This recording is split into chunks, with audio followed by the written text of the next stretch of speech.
The wine glass shattered first, then came the screams, then the sickening sound of a pregnant woman's body hitting marble floor. I'm Charlotte Hayes, and 3 weeks ago, my husband's mistress pushed me at a wine tasting while I was 6 months pregnant with our daughter. But here's the twist nobody saw coming: the sommelier hosting that exclusive event, my billionaire uncle, the man whose estate has security cameras recording every angle, the man who controls half the commercial real estate contracts in Northern California, the man whose phone call can end careers with a single word. My husband thought he was so clever affair with his 28-year-old assistant's secret apartment in the building. I'd wanted anniversary trip to Paris while I cried alone.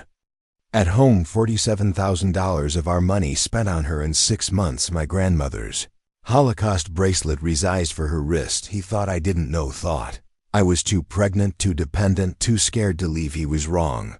This is the story of how I lost everything and gained myself, how my husband's mistress became the least of my problems, how I discovered my marriage was never even legal, and how 7 abandoned children, 6 betrayed women, and 1 billionaire uncle brought down a man who thought he could run forever. Sometimes the universe doesn't give you what you want, it gives you what you need, and what I needed was the truth. This is my truth. The wine glass hit the marble floor, first crystal exploding into 1,000 glittering pieces.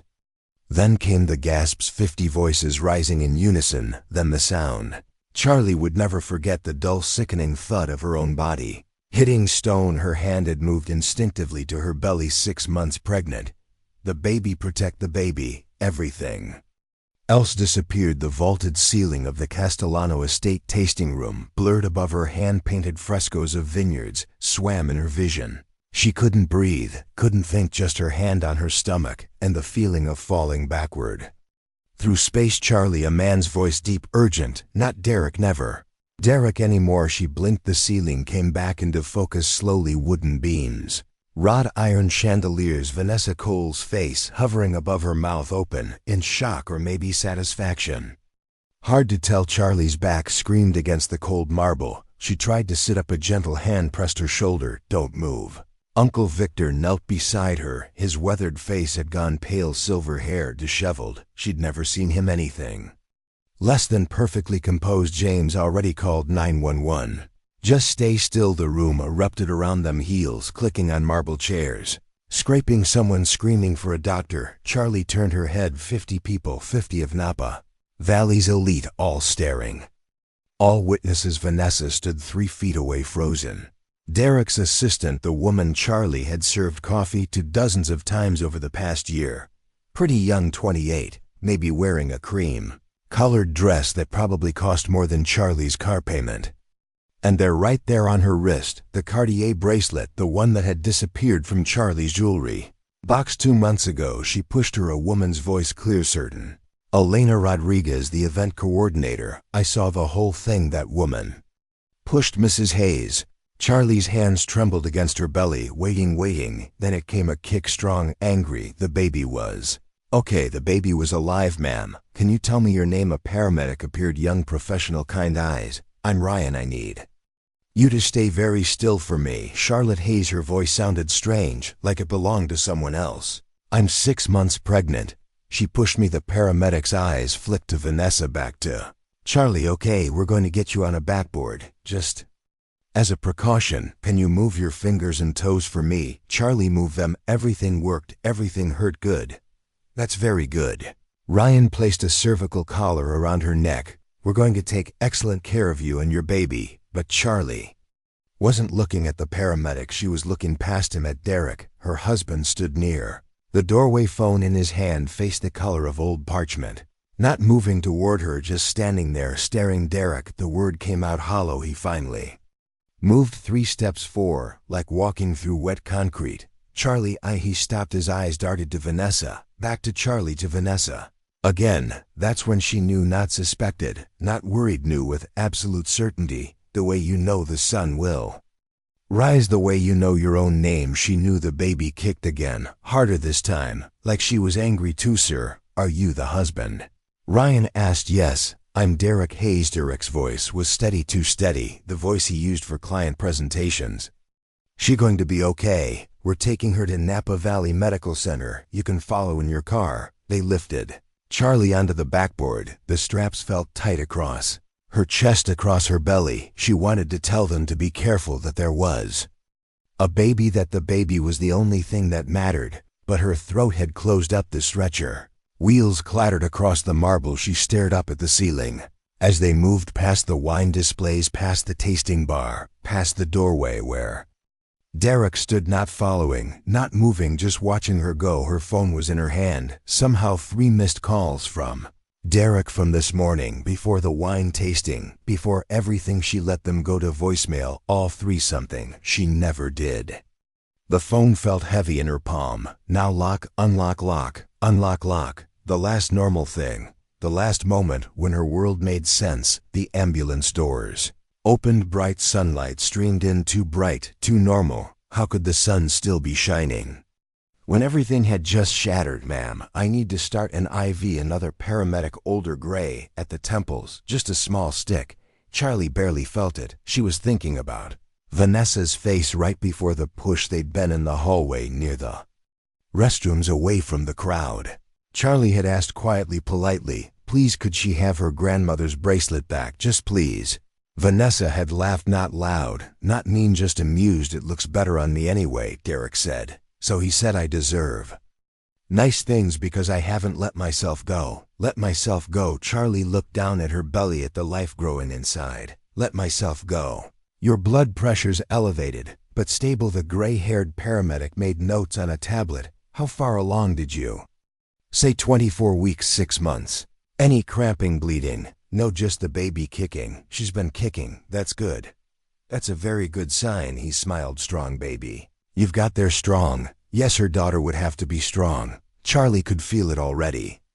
Could feel the life ahead of them, the 2 of them, because Derek's face when he looked at Vanessa told her everything she needed to know. The ambulance siren wailed as they pulled onto the highway. Charlie closed her eyes, tried to remember when it had started. When had Derek stopped looking at her the way he'd looked at Vanessa? When had she become invisible? When had she stopped being his wife and become just the pregnant woman in his house? 3 months ago, maybe 4. She'd found a receipt in his jacket pocket, the Bristol Hotel, downtown Napa. They'd never stayed there together. When she asked, he'd said it was for a client meeting, corporate rate. Nothing romantic. His voice had been so certain, so believable. She'd wanted to believe him. God, she'd wanted to, because the alternative meant her whole life was a lie, meant the baby growing inside her was being born into a broken home, meant she'd been a fool. Her phone buzzed. Derek. She declined the call, watched the screen go dark, felt something shift inside her chest. Not the baby, something else, something that had been bending for months, years maybe. Finally snapped straight. The ambulance turned. The siren changed pitch. They were close now, close to the hospital, close to answers she didn't want, close to a future she couldn't imagine. Almost there, Mrs. Hayes. Ryan's voice was gentle. "You're doing great." But she wasn't doing great. She was lying on a backboard in an ambulance because her husband's mistress had pushed her, because she'd been stupid enough to confront other women, because she'd thought asking nicely would make a difference. The bracelet, her grandmother's Cartier bracelet, the one Nana had worn through the Holocaust, hidden in her clothes, sewn into the lining of her coat, the only thing she'd managed to keep when they took everything else. The bracelet she'd given to Charlie's mother, that Charlie's mother had given to Charlie on her wedding day, something old Mom had said, fastening it around Charlie's wrist, from a woman who survived the unsurvivable. "So you'll always remember, we're stronger than we think, stronger than we think." Charlie touched her belly, felt another kick. "Okay, baby girl. Okay, we'll figure this out." The ambulance doors open, bright lights, hospital smell, antiseptic and floor polish, voices calling out medical terms she didn't understand. The stretcher rattled over pavement, through automatic doors, down a hallway that smelled like bleach and fear. Trauma too. A nurse's voice, calm, professional. 24 weeks. Pregnant, fall from standing height, patient alert, and oriented fall. They called it a fall, like she'd tripped, like it had been an accident. Charlie opened her mouth to correct them, closed it. What was the point? They'd see the security footage. Elena Rodriguez was already calling Uncle Victor the truth. would come out. The truth always came out eventually. The trauma room was cold, bright, full of people in scrubs. They transferred her from the backboard to a bed cut away. Her dress, the beautiful maternity dress she'd bought special for today, Tariq had said she looked nice that morning getting ready. He'd said she looked nice. What had he said to Vanessa? When they were alone, when he gave her the bracelet, did he say she looked beautiful? Did he say she deserved nice things? Did he tell her all the things he used to tell Charlie? Mrs. Hayes, I'm Dr. Martinez, a woman 40-something, dark hair pulled back. I'm going to examine you, and then we'll get an ultrasound. Okay. Charlie nodded, couldn't speak if she spoke. She'd cry, and she was done crying over a man who called his mistress while his wife was in an ambulance, because she'd seen it, seen him pull out his phone, seen him step away from the crowd. 3 calls this morning that she'd ignored, 3 calls to Vanessa while Charlie was being loaded into an ambulance. Any pain? Dr. Martinez pressed gently on Charlie's abdomen. No, just sore from landing on my back. Any contractions? No bleeding? No, that's good, very good. Dr. Martinez made notes on her tablet. We'll do an ultrasound to check on the baby, but from what I can see, we're very lucky. The fall could have been much worse. Lucky, right? Lucky that her husband's pregnant mistress had only pushed her down instead of down a flight of stairs. Lucky that 50 people had witnessed it. Lucky that her billionaire uncle owned the estate where her marriage had publicly imploded. So lucky. We'll get you moved to ultrasound in just a few minutes. Is there anyone you'd like us to call? My uncle Victor Castigliano. He's probably already on his way. Charlie's voice was steadier, now colder. And my lawyer Nina Sullivan. Dr. Martinez's eyebrows rose slightly. Your lawyer? Yes. I'm going to need her. The ultrasound room was dim, cool. The technician squeezed gel onto Charlie's belly. It was cold. Charlie barely noticed. She was staring at the ceiling, counting tiles. Anything to not think about Derek in the waiting room, about Vanessa in police custody, about the baby inside her who deserves so much better than this mess. Let's take a look. The technician moved the one slowly across Charlie's stomach. I'm Brenda. I'm going to check your baby's heartbeat positioning and make sure everything looks good. The heartbeat filled the room. Fast, strong, perfect, like tiny galloping horses. Charlie's breath caught. That's a beautiful heartbeat. Brenda smiled at the screen. 150 beats per minute, right where we want to see it. Charlie's hand found her belly. The baby kicked against her palm, angry little kicks, like she was saying, I'm here, Mom. I'm okay. We're okay. Can you tell? Charlie's voice cracked. Can you tell if it's a girl? Brenda glanced at the chart. You didn't want to know before. We were keeping it a surprise. But I think the surprises are over now. Brenda's face softened. She'd done this before, seen women in hospital beds with bruises forming and marriages ending. It's a girl, a healthy baby girl. Do you want me to print extra copies of the images? Yes, for my lawyer. Brenda didn't ask why, just nodded, moved the wand, took measurements, made notes. The baby appeared on screen. Profile shot, little nose, little chin, fist near her face, like she was thinking hard about something. She's perfect. Charlie whispered, she really is. Heart looks great. Growth is right on track. Placenta is in good position. Amniotic fluid levels are perfect. Your baby is doing just fine.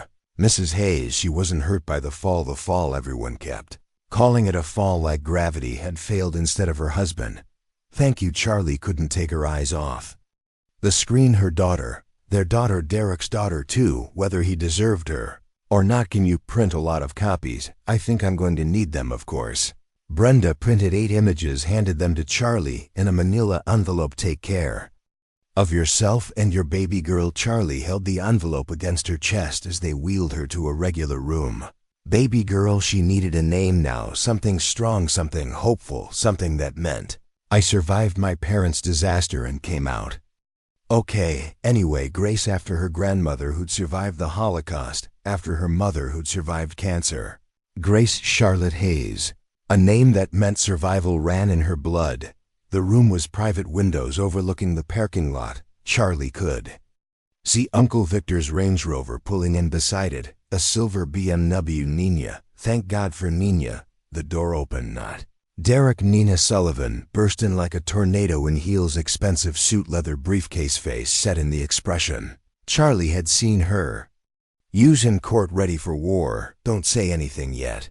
Nina set her briefcase on the table, pulled out her phone, hit record. Charlotte Marie Hayes, it's Saturday, April 26th, 4:47 p.m. I'm your attorney, Nina Sullivan. I'm recording this conversation.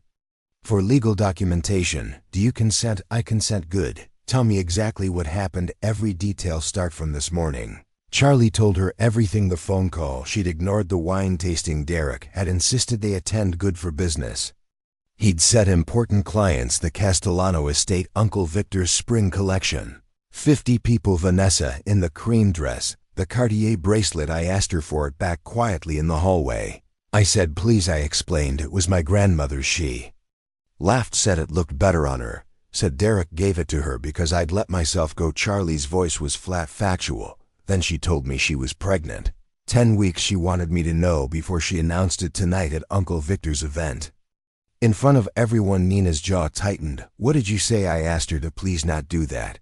To please think about my family, my uncle's event, she said. I should have thought about that before I trapped Derek with a pregnancy. She said he was leaving me anyway, that they'd already picked out an apartment together. Then what happened? Then I said I was sorry, that I didn't want to cause problems. I turned to walk away. That's when she pushed me, both hands on my shoulders hard. I fell backward, hit the marble floor. Charlie touched her back. Still sore, Elena. Rodriguez saw everything. She was right there.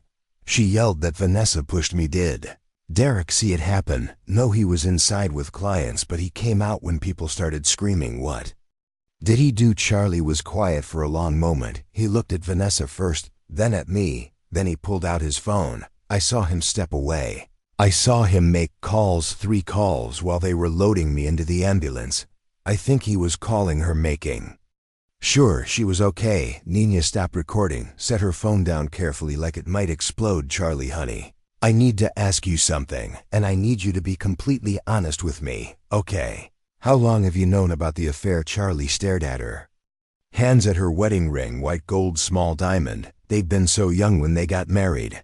25 and 28. Stupid and in love, or maybe just stupid. 3 months, maybe 4. I found a hotel receipt, the Bristol. We'd never stayed there together, he said. It was for a client meeting, but you didn't believe him. I wanted to believe him. God, Nina, I wanted to. Charlie's voice broke. Because if I didn't believe him, then I had to face the truth, that my husband was cheating on me, that I was 6 months pregnant with a baby whose father didn't want us anymore. What else did you find? Text messages half deleted, like he'd forgotten to delete them all, just random fragments. Can't wait to see you. Last night was amazing. My wife is asleep. Things like that. Flowers charged to our joint account that I never received. Late nights at the office. Her perfume on his shirts, that cheap drugstore stuff she wears. I could smell it every time. I kept washing his shirts, twice, like I could wash away what I knew was happening. Nina opened her briefcase, pulled out a legal pad, started making notes. The bracelet, when did it disappear? 2 months ago. I asked Derek about it. He said he'd put it in the safe for security, because it was so valuable. I believed him. Charlie laughed. Bitter. I always believed him. Charlie, I'm going to ask you something else, and I need you to really think about your answer. Okay, do you want to save your marriage, or do you want a divorce? The question sat between them, heavy. Obvious. The answer should be obvious too. Should be, but Charlie was 32 years old, 6 months pregnant, about to be a single mother, dependent on Derek's income because she'd left her curator job to prepare for the baby, dependent on Derek's insurance, dependent on Derek for everything, except she wasn't. Not really, because Uncle Victor was a billionaire, because Nina was her best friend, because she had people, resources, options. I want a divorce. The words felt powerful, final, real. I want full custody. I want him to pay for everything he stole. Every dollar he spent on her comes back to our daughter's trust fund. I want the house, the car, my grandmother's jewelry, and I want him to sign a document saying he'll never contest any of this ever. Nina was quiet for a moment. That's going to be a fight. I have 50 witnesses, security footage, hospital records, police reports, and Uncle Victor's resources. Charlie's voice was steady, cold. Derek's career survives or dies based on what story gets told. His choice. And knock at the door. Uncle Victor entered. His silver hair was still disheveled, suit jacket wrinkled behind him. James Thornton, head of security, 6'4", built like a wall, former FBI agent. The man you wanted on your side when things got ugly. Charlotte Victor sat on the edge of her bed, took her hand. His grip was strong, steady. Your mother is on her way from San Francisco. I told her you needed her, but I didn't explain why she doesn't need the stress while she's still recovering. Charlie's mother, Grace, 55 years old, 3 months out from finishing chemotherapy for breast cancer. She shouldn't be driving, shouldn't be worrying, but mothers didn't rest when their daughters' worlds collapsed. Thank you. Charlie squeezed his hand. James has something to show you. Victor nodded at his security chief. James pulled out a tablet, queued up a video. This is from the estate's security cameras. 12 different angles, all synchronized, all time-stamped. Miss Rodriguez already gave her statement to the Napa County Sheriff. 53 witnesses have been identified and contacted. Here's the relevant footage. He pressed play. Charlie watched herself on screen. Hallway near the restrooms. Vanessa's back to the camera. Charlie's face visible, talking, gesturing to the bracelet on Vanessa's wrist. Vanessa laughing, shaking her head. Charlie turning away. Vanessa's hands coming up, both palms flat against Charlie's shoulders, pushing hard. Charlie's body falling backward the way her hands went to her stomach. Protecting, always protecting. The angle switched, wide shot. Charlie on the ground. Vanessa standing over her mouth open. Alina Rodriguez rushing over, pointing at Vanessa, yelling. Other people crowding in. Derek running from the tasting room, stopping, phone coming out, stepping away from the crowd, making calls. 3 calls. James said quietly, 18 seconds, 34 seconds, and 42 seconds, all to the same number. Vanessa, Cole's cell phone during your wife's medical emergency. Nina made notes. Victor's face had turned to stone. Charlie just watched the screen, watched her husband choose over and over and over. Choose the woman who just assaulted his pregnant wife. Choose her, not Charlie. Never Charlie anymore. Where is he now? Charlie asked. Downstairs in the waiting room with his mother and his business partner, Marcus Webb. I've banned him from this floor hospital. Security knows he's not getting near you unless you explicitly request it. I won't request it. Good. Victor stood. Because I'm about to go downstairs and have a conversation with him, and it's not going to be pleasant. Uncle Victor, he called his mistress. While you were in an ambulance, he gave away your grandmother's bracelet. He's been stealing from your joint account for months. I've already had James pull your banking records. $47. Charlotte, he spent $47,000 on her in 6 months while you left your trade to prepare for his baby. The number hit like a fist. $47,000. Their down payment for the house, their emergency fund, her emergency fund, because Derek had always said they were a team. What's mine is yours, what's yours is mine, except it turned out what was hers was his to give away to the woman he actually wanted. I need to see the bank statements. Charlie's voice was cold, distant, like it belonged to someone else. I need copies of every bank, every charge, every transaction, every lie already done. As James handed her another tablet. I took the liberty of pulling your records, joint checking, joint savings, both credit cards, his personal credit card, that you're not on. Everything's documented. Charlie scrolled through the charges. The Bristol Hotel, 27 stays, $150 per night, $4.50 just for hotel rooms. Tiffany & Company, Hermes Cartier.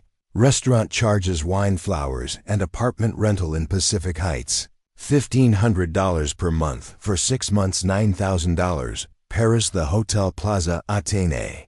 $3,200 posted March 18th, their anniversary weekend, the weekend.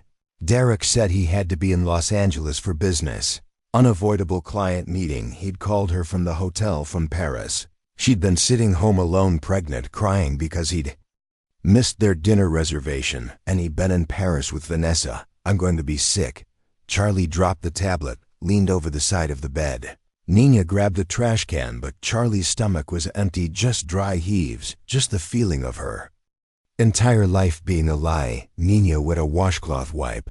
Charlie's face. Breathe, just breathe, you're okay, the baby's okay. The baby, right? Grace Charlotte Hayes, who was being born into this nightmare, who would grow up knowing her father had chosen another Woman another baby because Vanessa was pregnant too, or said she was 10 weeks if that was even true. I want to press charges. Charlie sat up, wiped her mouth. Assault, theft, whatever we can charge him with. I want him to face consequences. Assault is on Vanessa. Nina made notes. She's already been taken into custody. The day will decide whether to press charges. But theft from a spouse is tricky.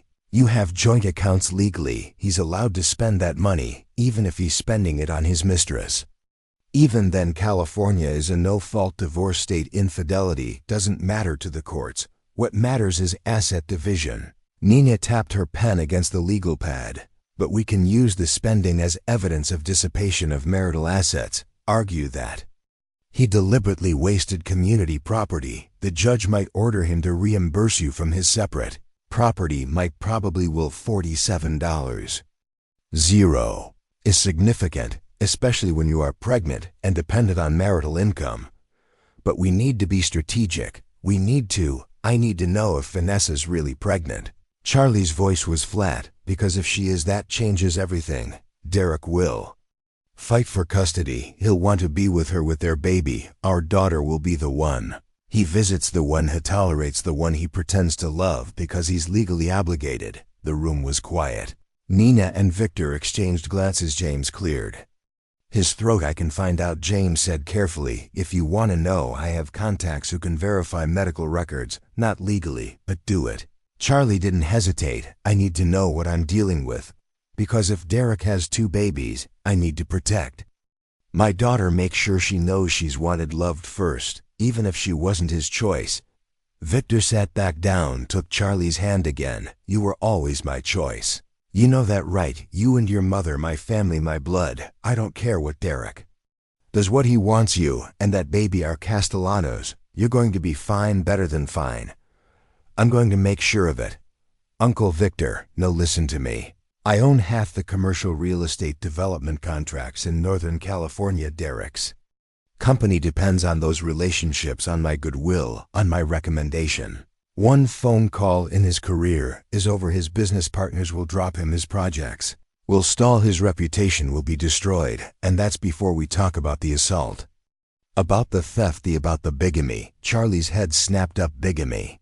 Victor smiled, thin, dangerous. James found something interesting while pulling Derek's background. Something I think you're going to want to hear. James pulled up another file. On the tablet, 4 years ago, Derek Hayes married a woman named Melissa Brennan in Las Vegas, Clark County, Nevada. Certificate filed April 2nd. He told her he was divorced, that his ex-wife was crazy, that he'd gotten out just in time. They got married. She got pregnant. He left her at 6 months. Said he had business in California. He'd send money. He never came back. The room tilted. What? Melissa Brennan has a daughter, Emma Brennan, 3 years old. Paternity established. Child support order filed. Derek owes $97. 0 in back support. There's an active warrant for his arrest in Nevada. Failure to pay child support. He's been evading it by staying in California. Charlie couldn't breathe, couldn't think. Derek had another wife, another child, another woman. He'd lied to another baby he'd abandoned. He's done this before. The words came out in a whisper. This is what he does.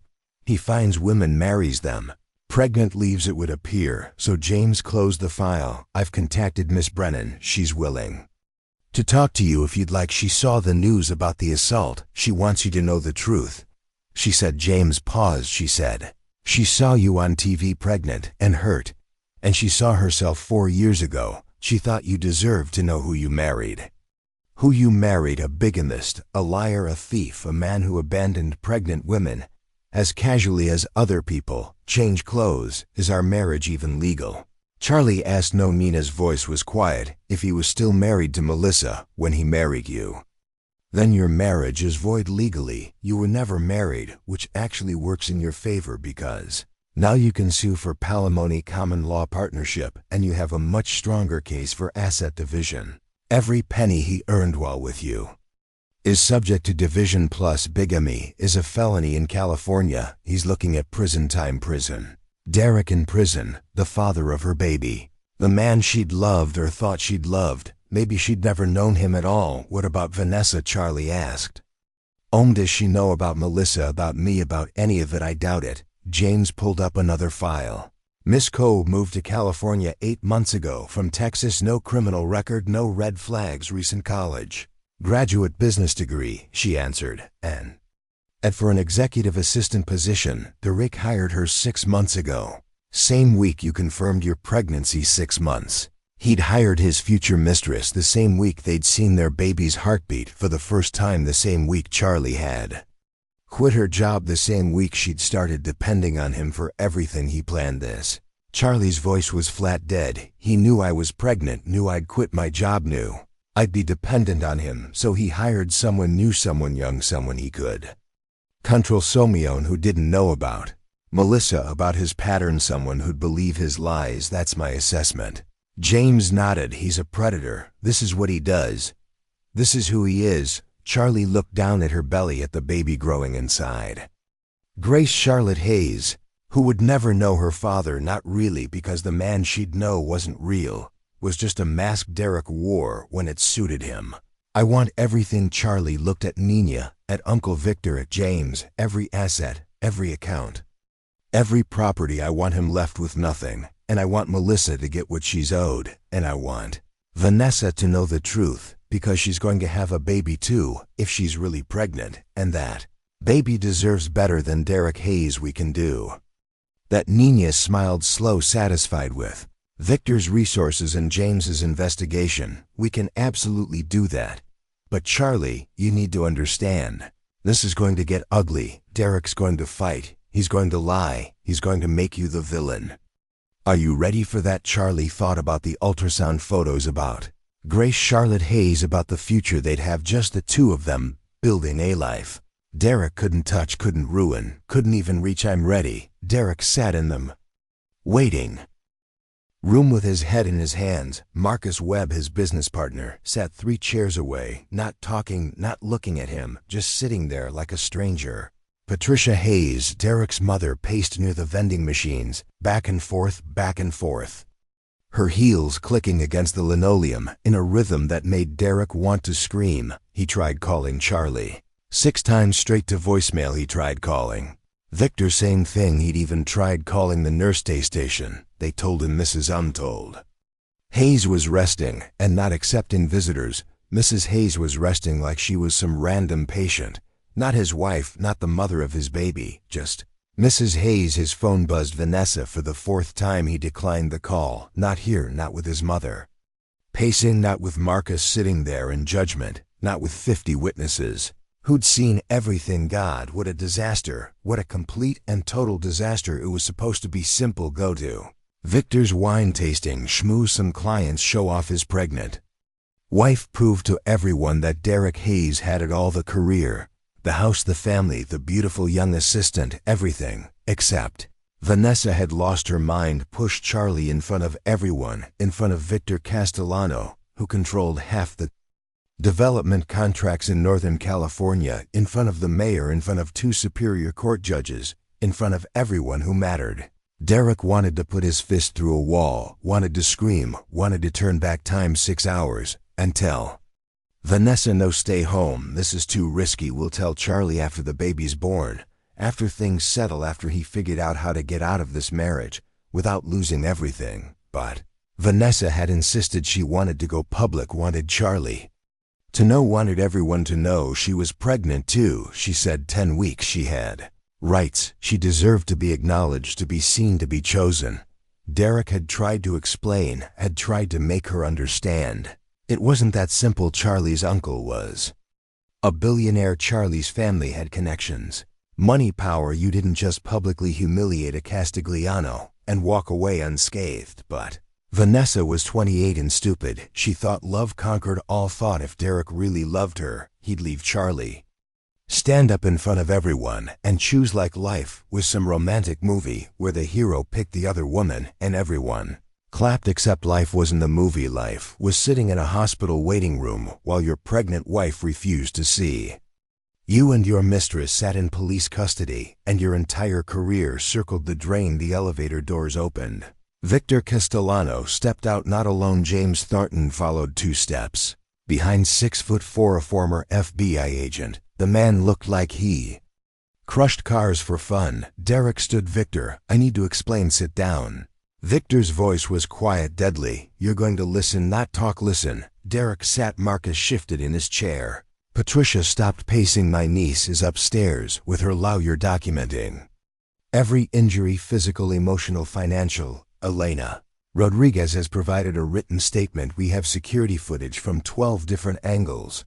53 witnesses have been identified and interviewed. Your assistant assaulted a pregnant woman, my pregnant niece, at my estate during my event. It was an accident. Vanessa didn't mean to. Vanessa Cole is currently being questioned by the Napa County Sheriff. She will be charged with assault, possibly attempted murder, depending on what the district attorney decides. Victor stepped closer. But you already knew about Vanessa, didn't you, Derek?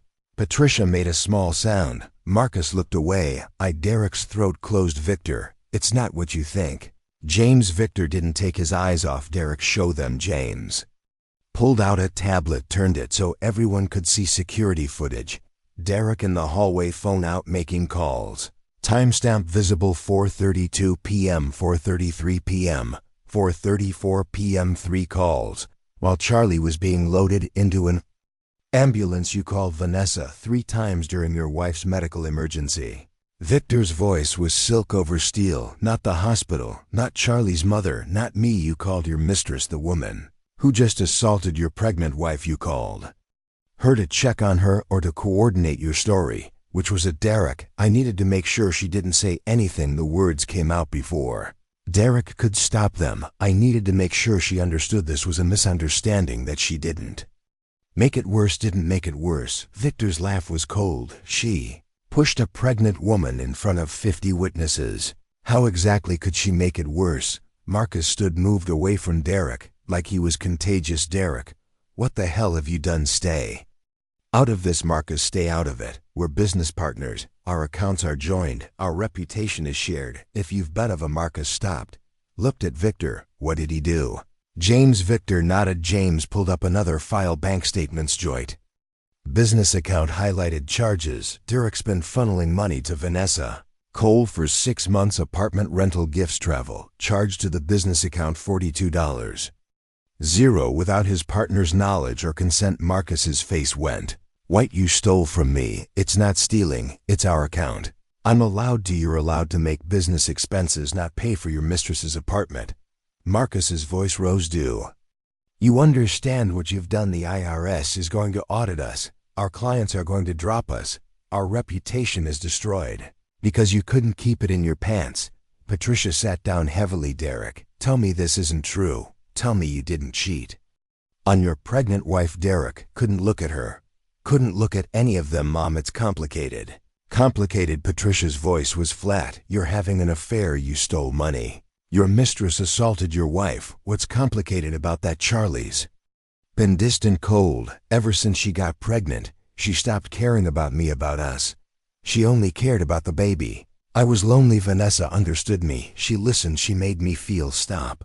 Victor's voice cut through the excuse like a knife. Don't I've heard enough. Here's what's going to happen. You're going to sign whatever Charlie's lawyer puts in front of you. Full custody, child support, asset division, all of it. You're going to sign, and you're going to walk away, or I'm going to make one phone call and your career is over. You can't do that. I own half the commercial real estate development contracts in Northern California. Your current projects are all dependent on contracts.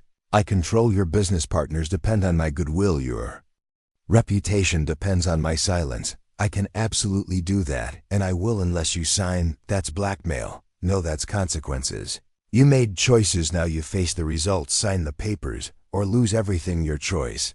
Maui. Derek looked at Marcus, at his mother. Both looked away. No help there. He was alone, completely alone. I need to talk to Charlie, need to explain. No. Victor's voice was final. Victor's voice was, you're banned from her floor. Hospital security has your photo. If you try to see her, you'll be arrested for trespassing. If you call her again, she'll file for a restraining order. If you contact Vanessa, you'll be charged as an accessory to assault. You have one option: sign the papers, walk away, start over somewhere else, somewhere. I don't have influence. This is insane. She's my wife. That's my baby, actually. James pulled up another file. She's not your wife. You're still legally married to Melissa Brennan, Clark County, Nevada, April 2nd, 4 years ago, which makes your marriage. To Charlotte void, which makes you a bigamist, which is a felony. The room spun. Derek couldn't breathe. Melissa, God, he'd forgotten about. Melissa, about the Vegas wedding, about the baby, about the whole mess he'd left behind when he moved to California. Patricia walked to Derek, slapped him across the face hard. You're married to someone else. You have another child. Derek touched his cheek. Mom, I can explain. No, you can't, because there's no explanation. No excuse. You're a liar, a cheat, a thief. And I'm ashamed you're my son. Patricia grabbed her purse. I'm going upstairs to apologize to Charlotte, to beg her forgiveness, to offer whatever help she needs. You're on your own. She walked to the elevator, pressed the button, didn't look back. The doors closed. She was gone. Marcus stood. I'm filing for dissolution of our partnership. Monday morning. I want you out of the office by end of business. I want your name off our contracts. I want nothing to do with you ever again. Marcus, wait, we're done. Derek, you've destroyed everything we built for what, a 28-year-old assistant. Was it worth it? Marcus didn't wait for an answer, just walked away. Through the automatic doors into the parking lot. Gone. Derek sat alone in the waiting room, phone in his hand, Vanessa's number on the screen. He should call her, make sure she was okay. Make sure she understood they needed to get their story straight. Make sure she didn't say anything that would make this worse. But how could it get worse? His wife knew his mother, knew his business partner, knew Victor Castellano, knew 50 witnesses. New security cameras had recorded everything. The police had Vanessa in custody. His marriage was void. His career was over. His reputation was destroyed. How could it possibly get worse? His phone rang. Unknown number. He almost didn't answer, but maybe it was Vanessa from the police station using someone else's phone. Hello, Mr. Hayes. This is Detective Sarah Morrison with the Napa County Sheriff's Department. I need to ask you some questions about the assault at the Castellano estate. Can you come down to the station? Derek closed his eyes. Right. It could get worse. It could always get worse. I need to call my lawyer first. That's your right. But Mr. Hayes, don't leave town. We're going to have a lot of questions for you. The line went dead. Derek sat alone in the empty waiting room, phone in his hand. Life in ruins. Everything he'd built, everything he'd lied for, everything he'd destroyed. All for what? For Vanessa, who'd pushed his pregnant wife, who'd gotten arrested, who'd ruined everything for a 28-year-old with a cheap smile and cheaper perfume, who'd made him feel young again, who'd listened to him complain about his wife, who'd made him feel like he mattered, except he didn't matter. Not to Charlie, not to his mother, not to Marcus, not to Victor, not to anyone. He'd burned every bridge, destroyed every relationship, and for what? Derek looked at his phone, at Vanessa's number, at the 3 missed calls from this morning. That Charlie had ignored 3 calls while he was checking in with his mistress. 3 calls that had sealed his fate. He should call Vanessa, should figure out how to spin this, how to salvage something from the wreckage. But he was so tired of lying, of scheming, of trying to maintain 2 lives, 2 women, 2 families. It was exhausting, and now it was over, all of it over. Derek walked to his car, drove home to the house he'd bought with Charlie, to the nursery they'd painted together, to the life he'd destroyed one lie at a time. The house was dark, empty. Charlie's car was gone. Her purse was gone from the hook by the door. Her keys were gone from the bowl on the table, like she'd already erased herself already. Started over without him. Derek walked to the nursery, looked at the half-assembled crib, the paint samples on the wall, at the rocking chair in the corner. This was supposed to be his daughter's room, his family, his late life, but he'd chosen wrong. Every time, every choice, every lie he'd chosen himself, chosen easy over right, chosen Vanessa over Charlie, chosen temporary pleasure over permanent love, and now he had nothing, just an empty house and a phone full of missed calls and a future full of lawsuits and criminal charges, and shame. Derek sat on the floor of the empty nursery, 35 years old, about to be a father, about to be divorced, about to be charged with bigamy and theft, and God knew what else, about to lose everything. He pulled out his phone, looked at Vanessa's number, deleted it, looked at Charlie's number, stared at it for a long time. Try to remember when he'd stopped loving her, when she'd become an obligation, instead of a choice, when their marriage had become a prison. Instead of a home he couldn't remember, couldn't pinpoint the moment. Maybe there wasn't one moment. Maybe it was 1,000 small moments, 1,000 small choices, 1,000 small betrayals that added up to this, to an empty house and an empty life.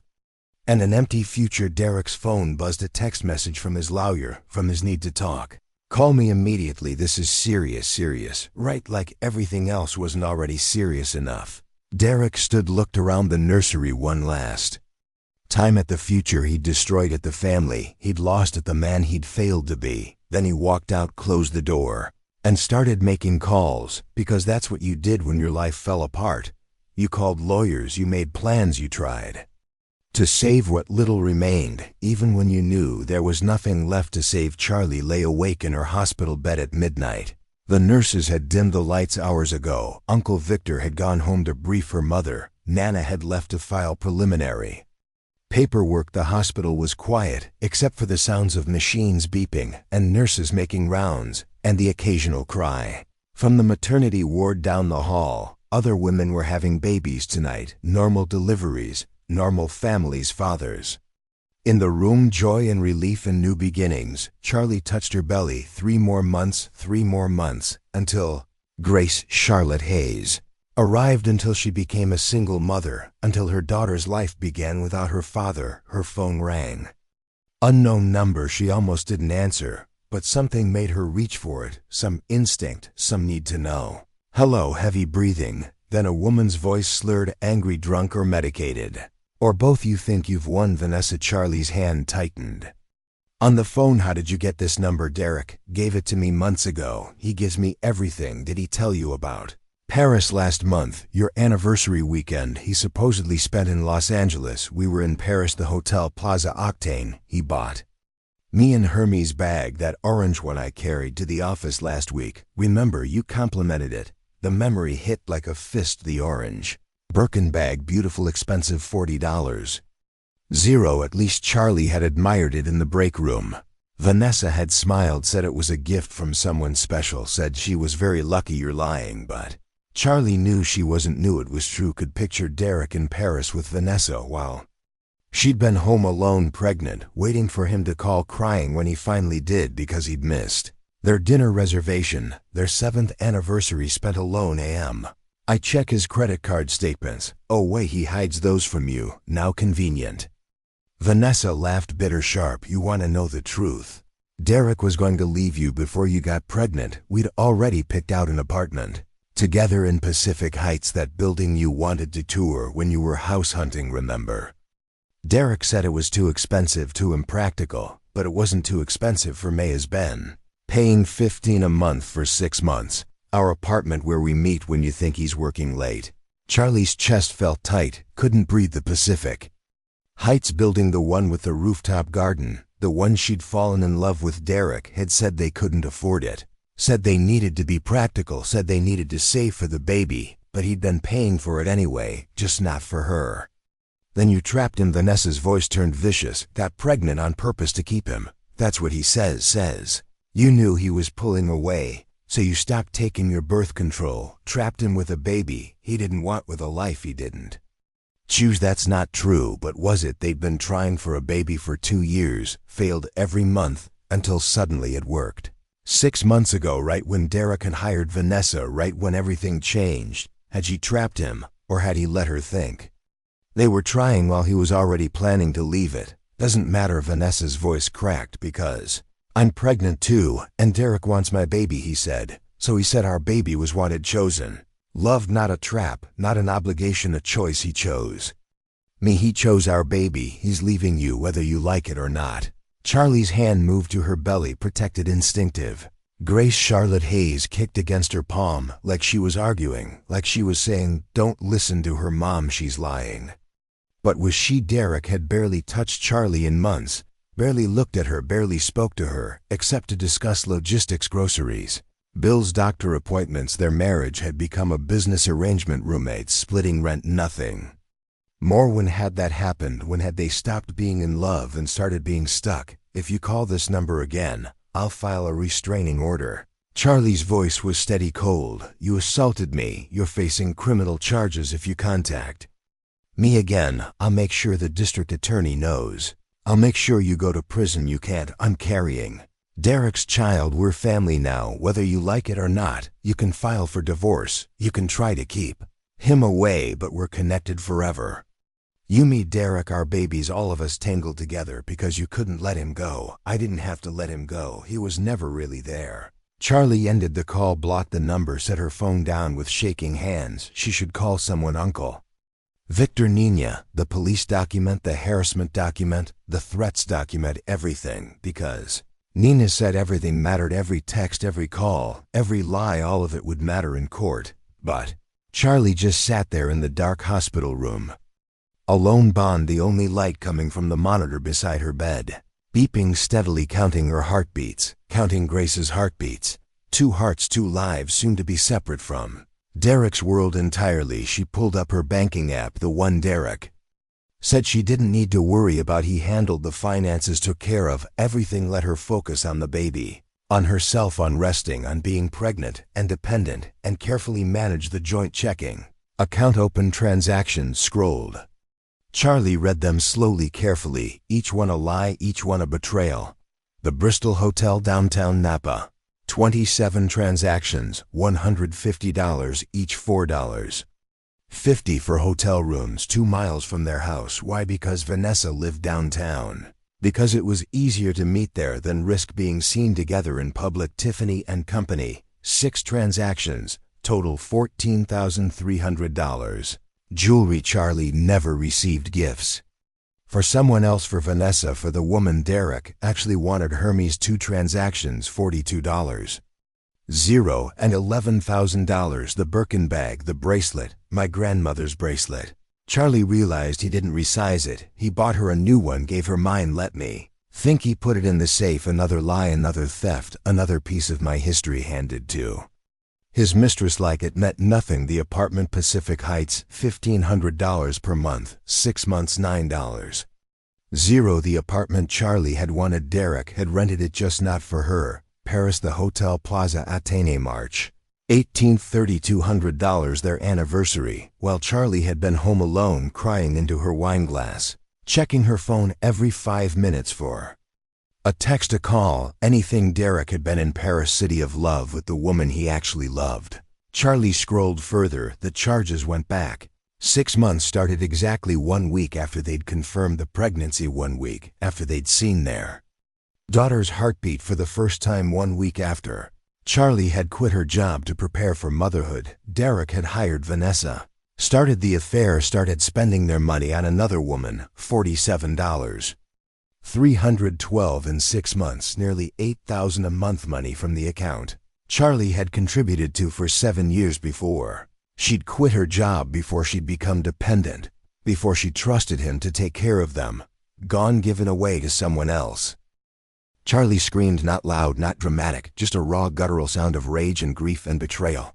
A nurse appeared in the doorway. Mrs. Hayes, are you okay? Is it the baby? No, the baby's fine. I'm fine, I needed to. Charlie couldn't finish, couldn't explain that she just watched her marriage dissolve into spreadsheet. Cells, numbers on a screen that proved her husband had never loved her, had chosen someone else, had taken everything that was theirs and given it away. Do you need something for anxiety to help you sleep? No, no medications. The baby. Charlie touched her belly. I can't, I need to think. The nurse hesitated. I can call someone, your mother, your uncle. You shouldn't be alone right now. I'm not alone, I have her. Charlie looked down at her stomach, at the baby growing inside. I have Grace. We're okay. We're going to be okay. The nurse left reluctantly. Charlie lay back against the pillows, stared at her phone, at the evidence of her husband's betrayal spelled out in credit card charges and bank transfers, and lies, so many lies. She pulled up her photos, scroll back. Their wedding 7 years ago. Derek in his tux, Charlie in her grandmother's dress, the Cartier bracelet on her wrist, Mom fastening it, smiling, saying, "This is from a woman who survived the unsurvivable, so you'll remember. We're stronger than we think, stronger than we think."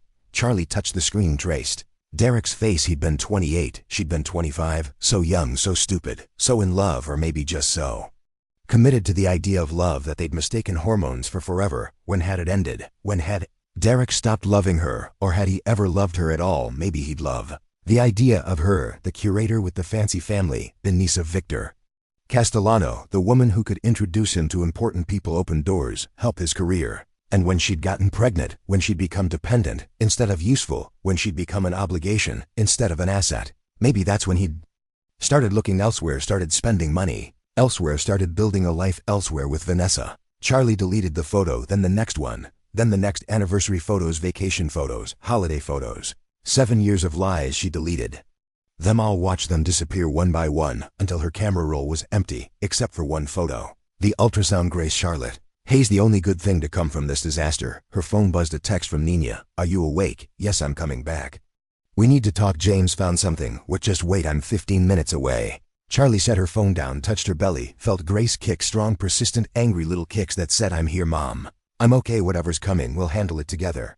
I'm sorry, baby girl. Charlie whispered, I'm sorry. I didn't leave sooner. I'm sorry. I waited until you got hurt. I'm sorry. Your father is a liar and a thug and a coward. You deserve better. You deserve so much better than this. Grace kicked again, harder.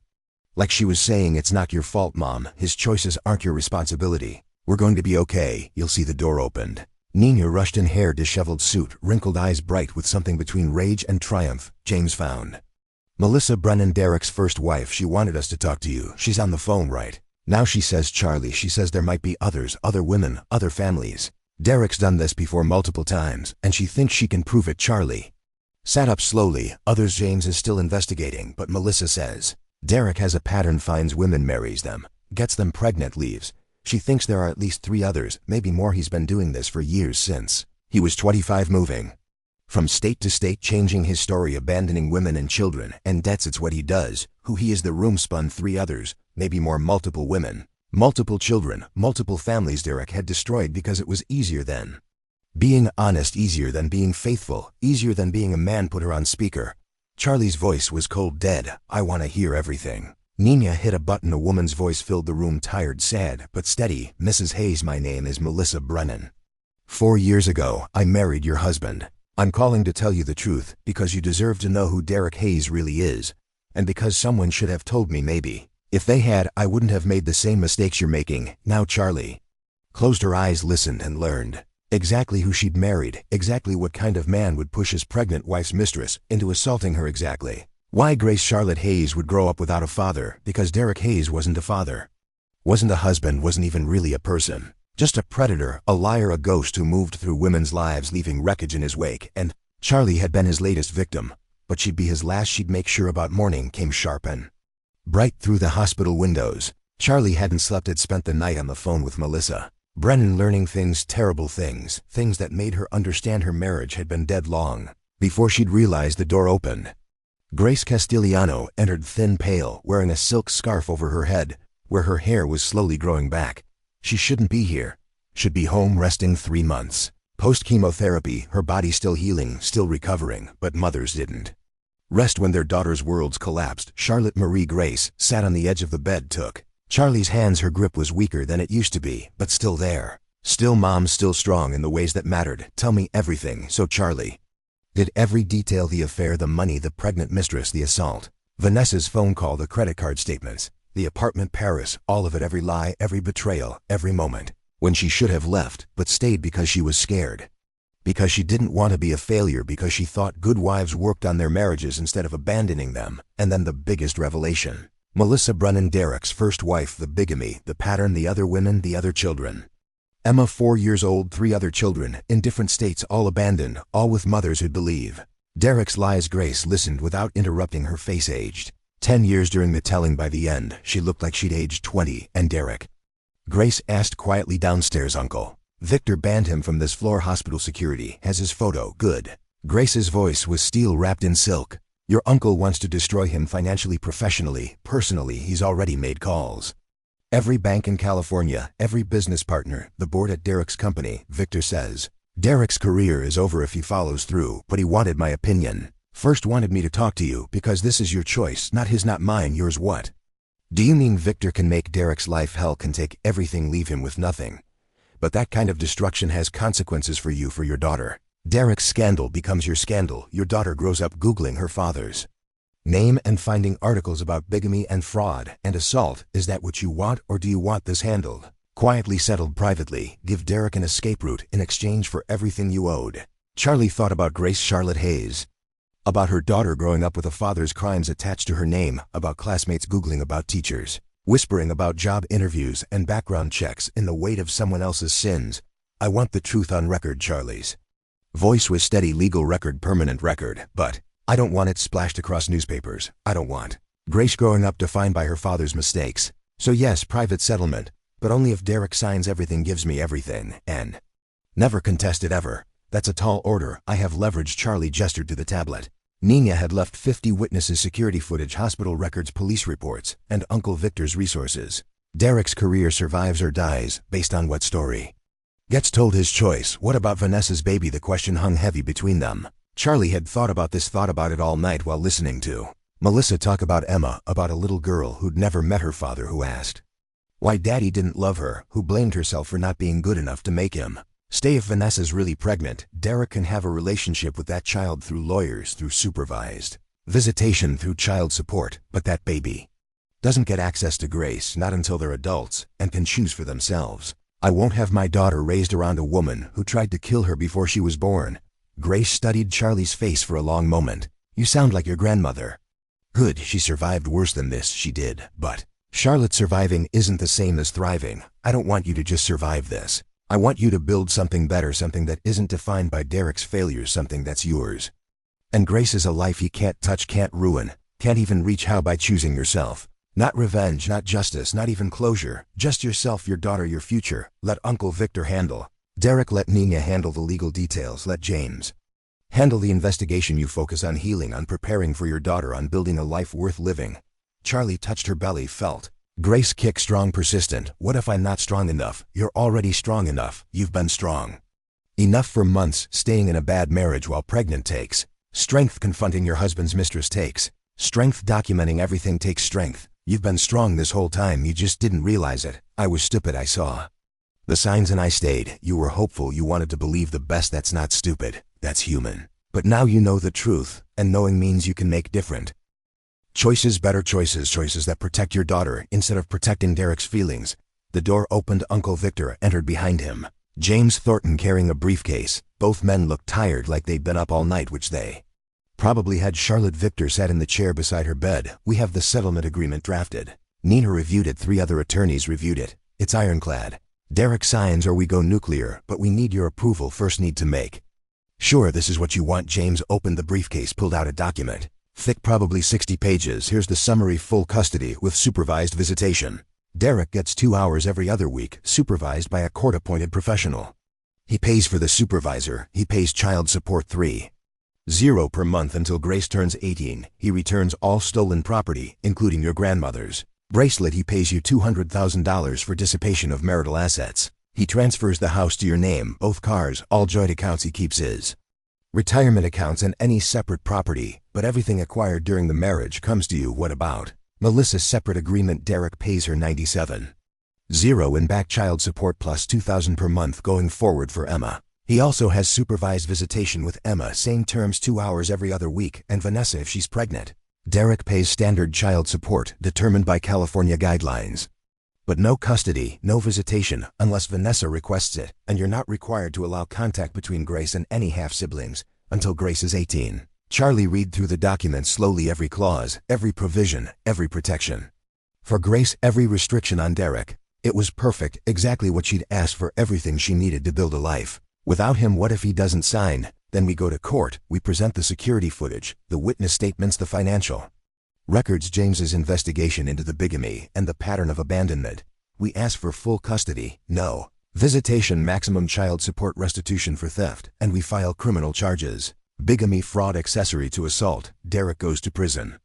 Loses everything, including any chance of a relationship with Grace. He'll sign. Charlie's voice was certain. He's a coward. He'll take the easy way out. He always does, probably. Victor smiled, thin, satisfied. But we're prepared either way. The question is, are you prepared? Because once Derek signs this, there's no going back, no reconciliation, no second chances. Your marriage is over permanently. Are you ready for that? Charlie thought about the credit card statements, about Paris, about Vanessa's phone call, about Melissa and Emma and the other children Derek had abandoned, about Grace kicking inside her, about the future. They'd have just the two of them building something new, something better, something Derek couldn't touch. I'm ready there. Door opened. Nina entered, still wrinkled, still tired, but smiling. Derek's lawyer just called.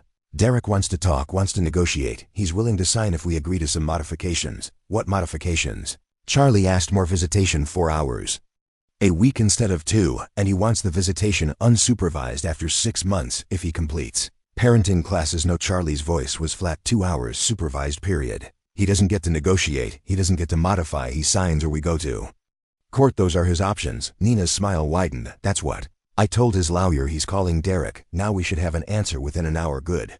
Because I want to go home. I want to sleep in my own bed, in my own house. The house Derek's about to sign over to me. Charlie looked at her mother, at Uncle Victor, at Nina, at James. Thank you, all of you, for helping me, for believing me, for protecting Grace, your family. Victor stood, kissed Charlie's forehead. You and Grace, my sister's daughter and granddaughter. I'd do anything for you, you know that. And Charlotte. Derek made a mistake, a lot of mistakes, but his biggest mistake was underestimating you. He thought you were weak, dependent, that you'd stay no matter what. He was wrong. I almost proved him right. Almost doesn't count. You left, you fought back, you protected your daughter. That's what matters, not how long you stayed, but that you left when it mattered most. Charlie touched her belly, felt Grace kick. Yes, she left when it mattered, when Grace's safety was at stake, when the lies became unbearable, when staying meant teaching her daughter that abuse was acceptable, that betrayal was forgivable, that women should shrink themselves to make men comfortable. No, Grace Charlotte Hayes would learn different lessons, would learn that women were strong, that mothers protected their children, that leaving took more courage than staying, that choosing yourself wasn't selfish, it was survival, and survival was something Castellano women knew how to do. Charlie was released from the hospital that afternoon. Uncle Victor offered his guest house. Grace offered her childhood bedroom. Nina offered her spare room. Charlie chose none of them. I want to go home, my home, the house Derek and I bought together. I want one night, just me and Grace, before everything changes. They tried to argue she was immovable, so Nina drove her home, walked her inside, checked every room like she expected Derek to be hiding in a closet, but the house was empty, dark, silent. Derek's car wasn't in the driveway, his keys weren't on the hook, his shoes weren't by the door, gone, like he'd already moved out, already moved on, already started building in his next life with his next victim. I'll stay if you want. Nina stood in the doorway, reluctant to leave. I can sleep on the couch, make sure are okay. I'm okay, I promise. I just need some time, some space, some quiet to think. Call me if you need anything at all. I'll be here in 10 minutes. Nina left the door closed. Charlie was alone, truly alone, for the first time in 7 years. No husband, no expectations, no one to manage or accommodate or shrink herself for, just her and Grace, and a house that finally felt like it might become a home. She walked through each room slowly. The living room where they'd argued about paint colors. Derek wanted gray, Charlie wanted cream. They'd compromised on beige. The couch where they'd watched television in silence for the past 6 months. Derek on his phone, Charlie pretending not to notice. The kitchen where she'd made him breakfast every Sunday, scrambled eggs, bacon toast, his favorite, while she'd eat, and standing up picking at whatever was left, never sitting, never resting, always serving. The dining room where they'd hosted dinner parties. Derek showing off, playing the successful developer with the beautiful wife and the important family connections, using her, using Uncle Victor, using everyone to build his career while his marriage crumbled. The bedroom there, bed queen size. They'd meant to upgrade when they bought the house, get a king, more space, more comfort. But Derek kept saying it wasn't a priority. They'd do it later, after the baby, after things settled, after, always after, never. Now Charlie looked at the bed, tried to remember the last time Derek had touched her, really touched her, with love instead of obligation, with desire instead of duty. She couldn't remember. Months, maybe longer. Their marriage had been dead for a long time. She just hadn't wanted to admit it. The nursery, the door was closed. Charlie opened it slowly. The room was half finished, walls painted pale yellow. She'd done that herself while Derek was at work, spent a weekend in old clothes with paint in her hair. And Grace kicking inside her belly in a vision of the future that made her smile. That future was gone now, replaced with something harder, lonelier, but maybe better, maybe honest, at least maybe real. The crib sat unassembled in the corner, pieces still in the box, instructions on top. Derek was supposed to put it together last weekend, supposed to spend Saturday morning building his daughter's crib while Charlie organized baby clothes, but he'd gotten a call, emergency at work, had to go in. Would do it next weekend. Promise. Another lie, another broken promise. Another weekend spent with Vanessa instead of his pregnant wife. Charlie sat on the floor of the empty nursery. 3 in the morning, the worst hour, when every fear felt magnified, every failure amplified, every choice questioned. I brought you into a lie. She whispered it to Grace, to herself, to the dark room.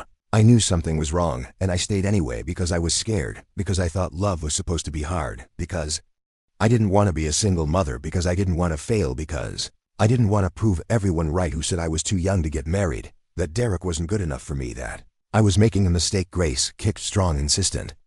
Like she was arguing. You're right, Charlie laughed, watery broken. This isn't your fault, this is mine, and his, mostly his, but I stayed, I saw the signs, and I stayed. I let you get hurt, because I wasn't brave enough to leave another kick harder, angrier.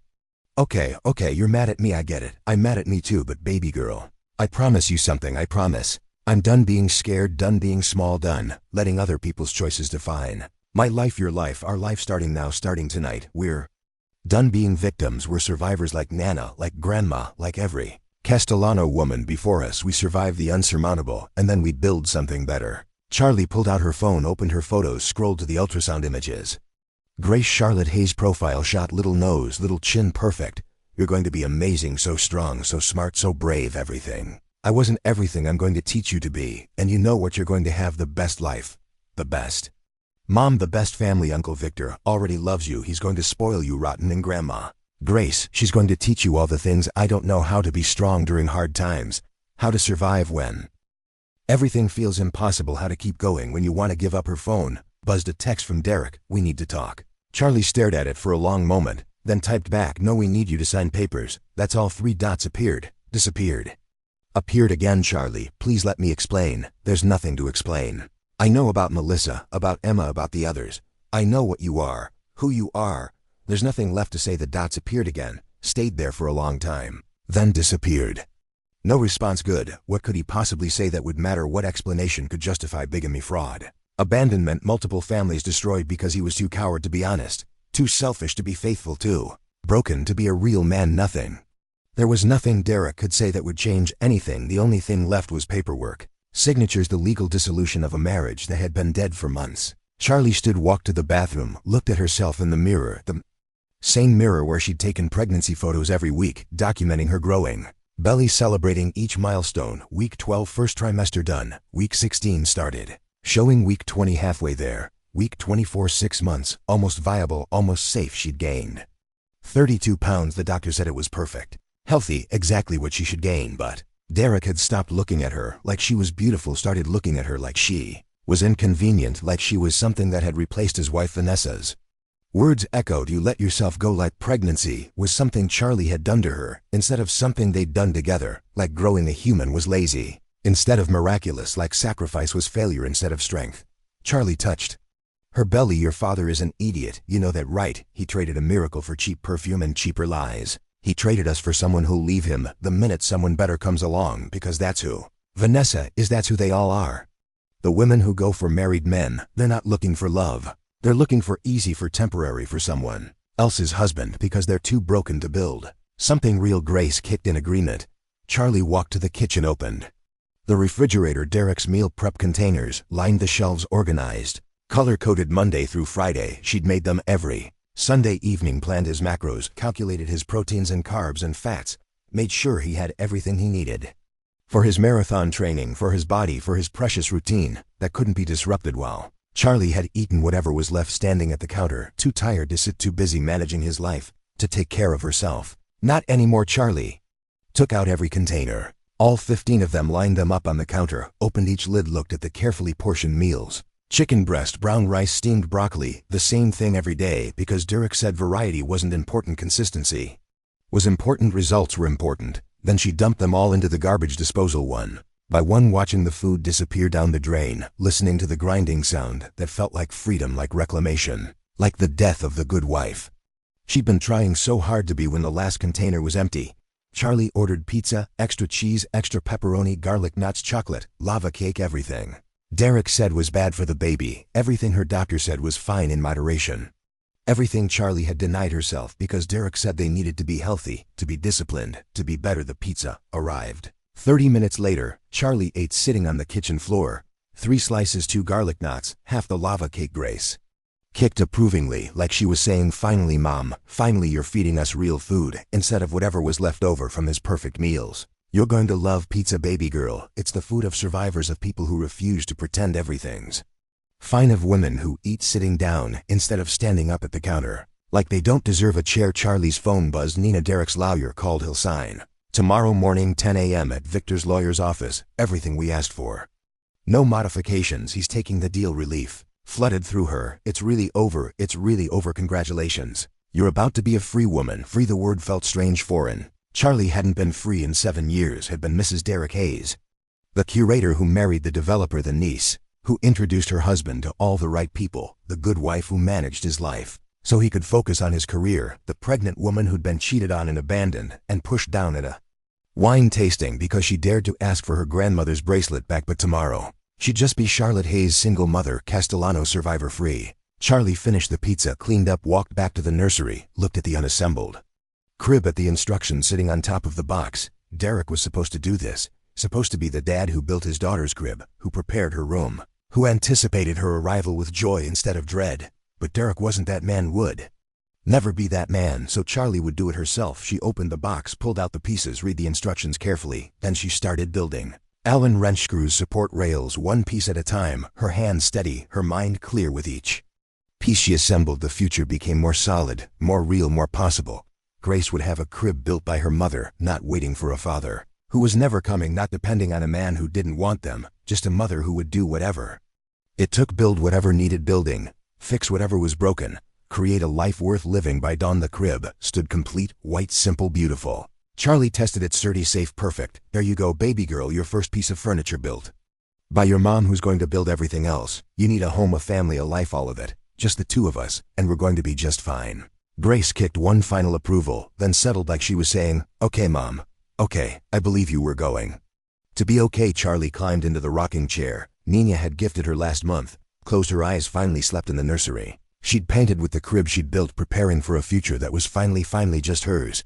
Derek arrived at Victor Castigliano's lawyer's office at 9:45 a.m., early, nervous, wearing his good suit, the charcoal gray one Charlie had bought him for their anniversary 3 years ago, back when she still thought buying him nice things would make him love her more. His lawyer, Richard Chun, waited in the lobby, expensive suit, tired eyes. He tried to talk Derek out of signing, tried to argue they could get better terms, more visitation, less child support, shared custody. But Derek knew better, knew that fighting meant exposure, meant criminal charges, meant Victor Castellano making phone calls that would end his career permanently. Better to sign, take the loss, start over somewhere else, maybe Texas, maybe Florida, somewhere far from California, from Victor's influence, from Charlie's family, from the wreckage of his old life. The elevator doors open. Victor's lawyer, Margaret Thornton, waited in a conference room. Nina Sullivan sat beside her. Both women looked at Derek like he was something they'd scraped off their shoes. Mr. Hayes, please sit. Margaret gestured to a chair across from her, across from Nina, like he was on trial, which he basically was. Derek sat. Richard sat beside him. The conference room was cold, modern, floor-to-ceiling windows overlooking downtown Napa. Victor's office building. Victor's lawyer, Victor's terms. Derek had no power here, no leverage, no options. We have the settlement agreement. Margaret slid a document across the table, 63 pages. Your lawyer has already reviewed it. We've made no changes since the last draft. Sign or don't.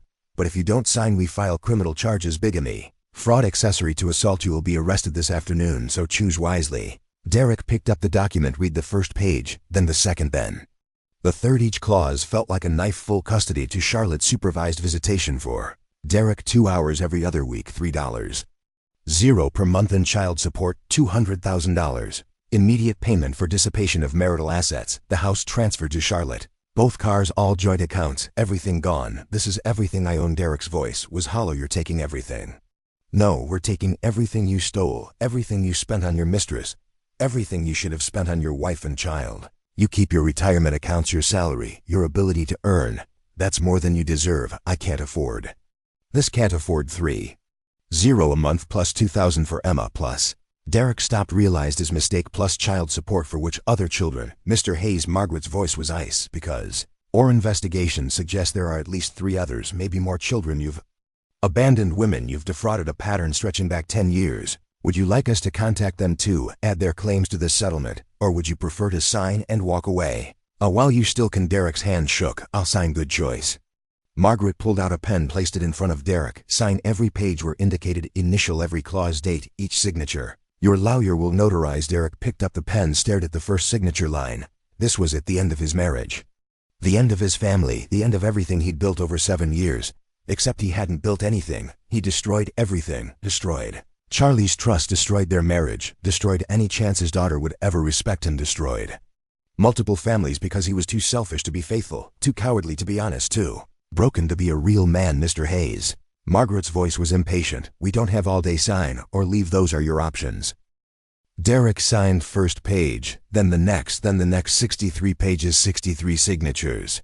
6 years of marriage dissolved in ink when he finished. Margaret collected the documents, handed copies to Richard.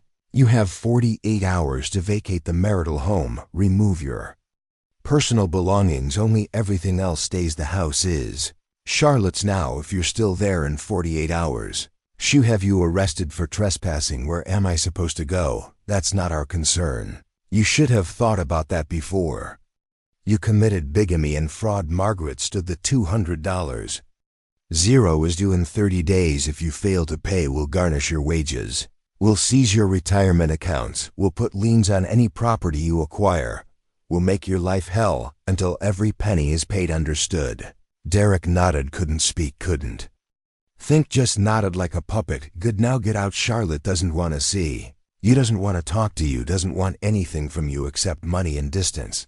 So give her that. It's the least you can do. Derek stood, walked to the elevator. Richard followed. Neither spoke until they were in the parking lot in Richard's car, driving away from Victor's building, away from Charlie's lawyers, away from the last remnants of Derek's old life. You're an idiot. Richard's voice was flat, factual. You had a good wife, a good life, and you destroyed it for a 28-year-old assistant who's now facing assault charges. Do you understand how stupid that is? I know, do you? Because I've been practicing law for 30 years. I've seen a lot of stupid, but you're top 5, maybe top 3. You committed felonies, multiple felonies. You're lucky you're not going to prison. Lucky Charlotte's more interested in moving on than destroying you.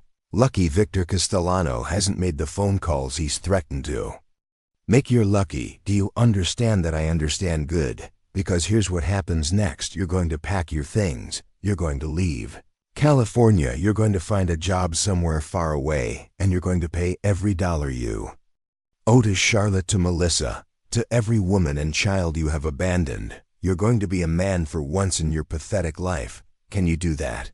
Derek didn't answer, didn't know if he could, didn't know if he'd ever been capable of being a man instead of a coward, a fraud, a ghost who moved through women's lives, leaving wreckage in his wake. Richard dropped him at his car. Derek drove home to the house that wasn't his anymore, to the nursery he'd never finished, to the life he'd destroyed one lie at a time. Charlie's car was in the driveway. Derek's heart sank. He didn't want to see her, didn't want to face her, didn't want to watch her pack his life into boxes and throw him out of their home. But she had a right, more than a right, an obligation, to make sure he left, make sure he didn't steal anything else, didn't take anything that belonged to her or their daughter.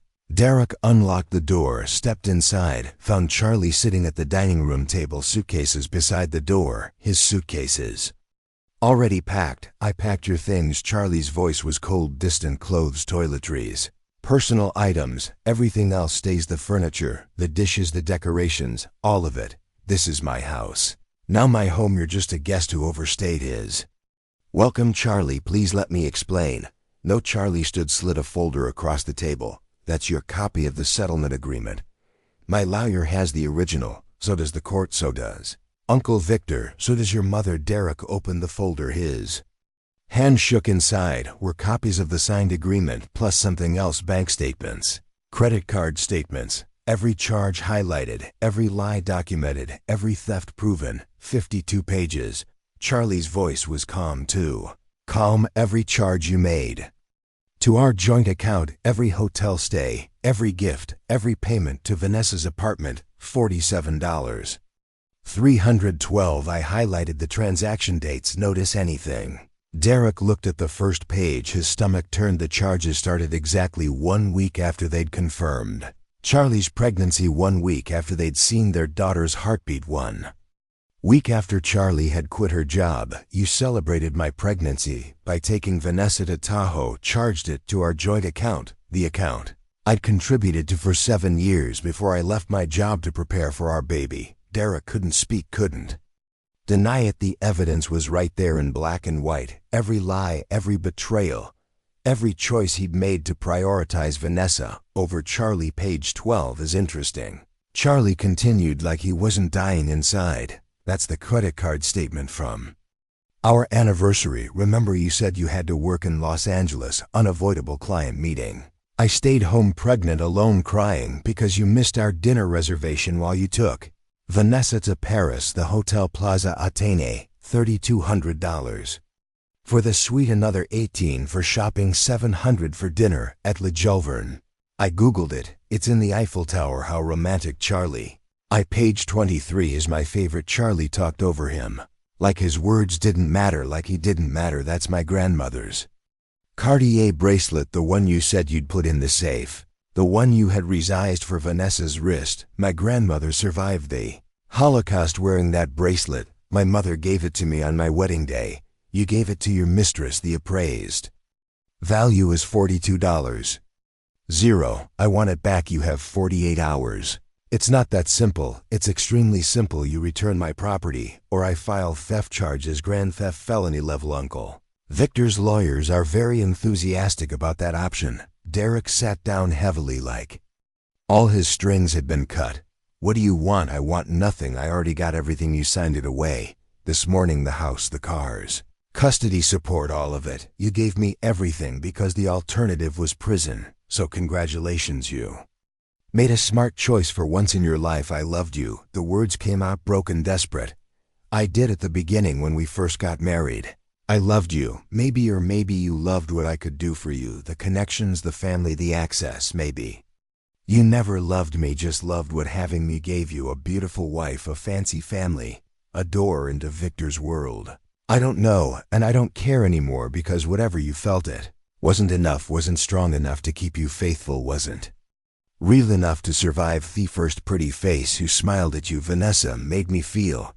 I don't care what Vanessa made you feel. Charlie's voice rose for the first time, cold fury replacing the calm. I don't care that I was pregnant and tired and focused on our baby instead of you. I don't care that you felt neglected, lonely, unappreciated. You're a grown man. You had words. You could have talked to me, told me how you felt, suggested counseling, worked on our marriage. Instead, you hired a 28-year-old assistant, spent $47 on her, gave her my grandmother's bracelet, took her to Paris on our anniversary, got her pregnant, let her push me, let her hurt our daughter. You made choices, Derek, terrible choices, and now you face the consequences. You don't understand. I understand perfectly. You're weak, you're selfish, you're a coward. You'd rather lie than fight, rather run than face the truth, rather destroy multiple families than be honest for 5 minutes. I understand exactly who you are. I just wish I'd understood sooner. Before I married you, before I wasted 7 years, before I brought a baby into this disaster. She's my baby too. No. Charlie's voice was ice. She's my baby. You're just a sperm donor with supervised visitation rights. You gave up your right to be her father when you chose Vanessa, when you stole from us, when you abandoned Melissa and Emma, when you made being a deadbeat dad your primary hobby. You're not a father. You're barely a man. You're just someone who shows up every other week for 2 hours while a court-appointed supervisor makes sure you don't screw up your daughter the way you screwed up everything else. Derek wanted to argue, wanted to defend himself, wanted to explain that it wasn't that simple, that he'd been unhappy, that Charlie had changed, that the pregnancy had changed everything, that he'd felt trapped, suffocated, like his life was spiraling out of control, and Vanessa had been the only thing that made sense. But all of that was bullshit. He knew it. Charlie knew it. His lawyer knew it. Victor knew it. Everyone knew it except maybe Vanessa, who was currently sitting in county jail facing assault charges because Derek had been too cowardly to end his marriage. Honestly, I'm sorry, the words felt hollow, inadequate, but Derek didn't know what else to say. I know that doesn't fix anything, doesn't change anything, but I'm sorry for hurting you, for lying, for being exactly the person you just described. You deserve better. You and Grace, you both deserve so much better than me. I know. Charlie's voice softened, not with forgiveness, with pity. That's why I'm taking it, taking better, building better for Grace, for myself, for the future. We're going to have without you, so thank you for signing the papers, for giving me everything. I asked for finally doing one decent thing in this entire disaster. Derek stood, picked up the suitcases, walked to the door, stopped, turned back. Can I ask you something? Why didn't you leave sooner when you first suspected? Why wait until? Derek gestured vaguely until all this. Charlie was quiet for a long moment. Because I loved you, and love makes you stupid, makes you believe impossible things, makes you think if you just try harder, love harder, sacrifice more, the other person will finally see your worth, finally choose you, finally love you back. But you can't love someone into loving. You can't sacrifice enough to make them stay, can't shrink yourself small enough to make them feel big. So I stopped trying, and the moment I stopped trying, everything became clear. You didn't love me, probably never did. You just loved having me, and that was never going to be enough. Derek nodded, couldn't argue, couldn't defend himself, just nodded, and walked out the door, out of Charlie's house, out of Charlie's life, out of his daughter's future. He loaded the suitcases into his car, drove away. Didn't look back. What was the point? The house wasn't his anymore.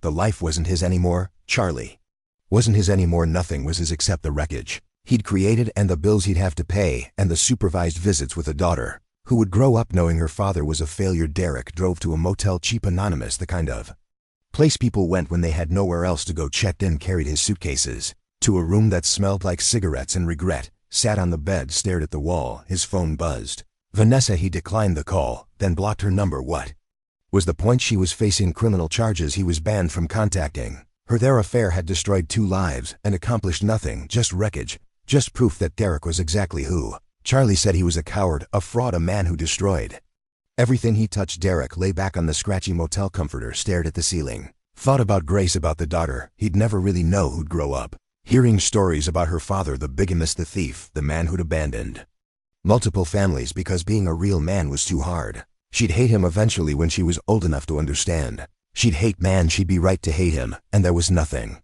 Derek could do about it except pay his child support and show up for his supervised visits, and try to be slightly less terrible than he'd been up to. Now it wasn't much, but it was all he had left, and maybe, if he was very lucky and worked very hard and became someone different, maybe someday Grace would give him a chance. Maybe someday she'd let him be her father instead of just the man who paid child support. Maybe, but probably not. Derek closed his eyes, listened to the sounds of the motel people fighting in the next room, traffic on the highway, his own breathing, the sound of a man who'd lost everything because he'd been too stupid to appreciate what he had when he had it.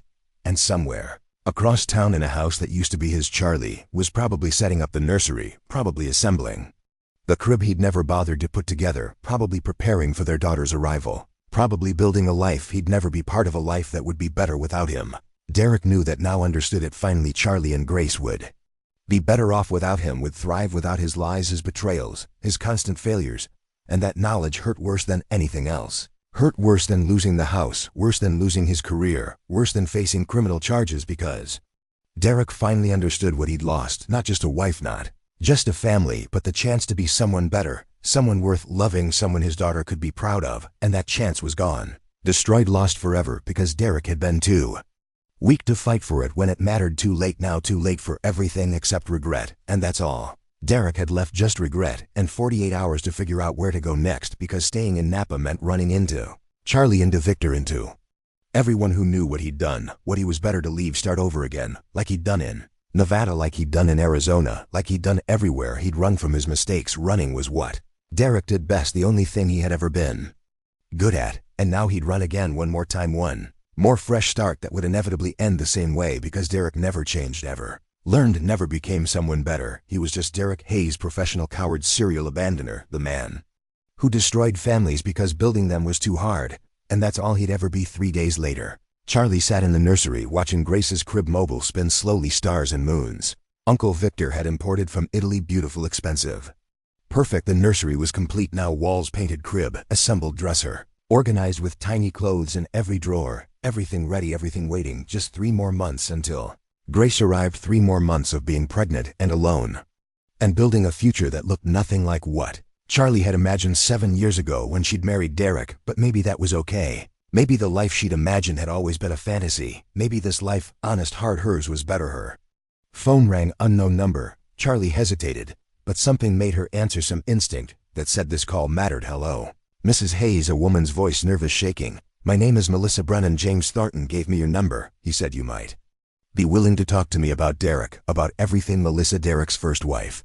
Emma's mother, the woman Derek had abandoned 4 years ago, the woman who'd proven Derek's pattern, his history, his true nature. Unwilling to talk, Charlie sat up straighter. What do you need? I need to know if you're okay, if your baby's okay. I saw the news about the assault, about everything, and I saw you on TV pregnant and hurt, and I saw myself 4 years ago, pregnant and alone and abandoned, and I thought, you should know that it's not your fault, none of it, it's him, it's who he is, what he does. The words settled over Charlie like a blanket, warm, comforting, validating. Thank you. I needed to hear that. I've been blaming myself for staying so long, for not seeing the signs sooner, for bringing Grace into this mess. Don't. Melissa's voice was firm.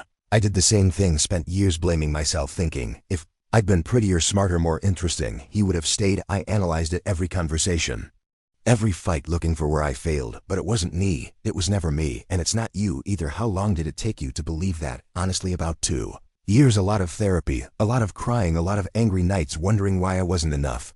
But eventually I realized he was the one who wasn't enough, not me, not you, not any of us. He's just broken, and broken people break things, break people, it's what they do.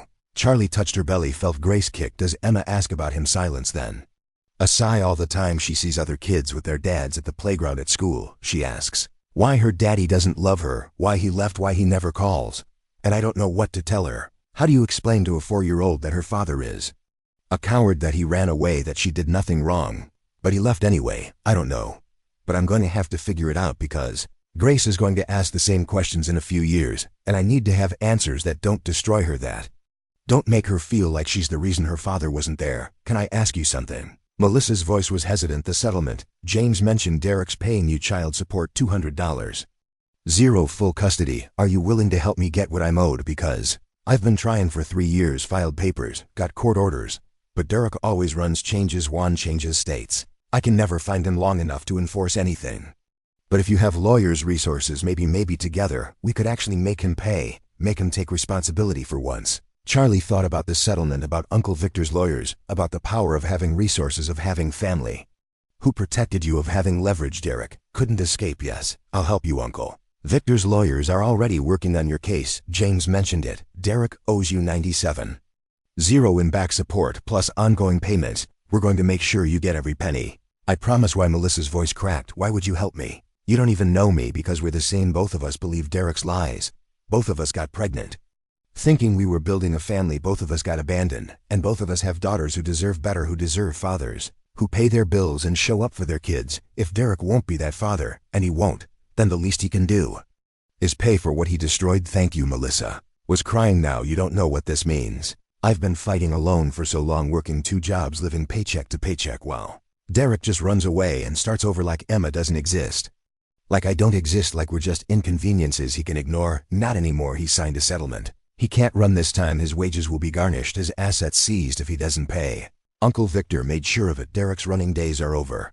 They talked for another hour. Melissa told Charlie everything, how she'd met Derek at a bar in Las Vegas, how he'd said he was divorced, how he'd been charming, attentive, perfect, how they'd gotten married after 3 months, how she'd gotten pregnant immediately, how Derek had seemed happy at first, excited about the baby, about their life together, and then Emma had been born, and Derek had changed, became distant, cold, started working late, started taking business trips, started lying about where he was, who he was, with what he was doing. Then one day when Emma was 3 months old, Derek had said he had to go to California.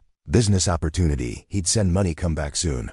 Promise. He never came back, never sent money, just disappeared like Melissa.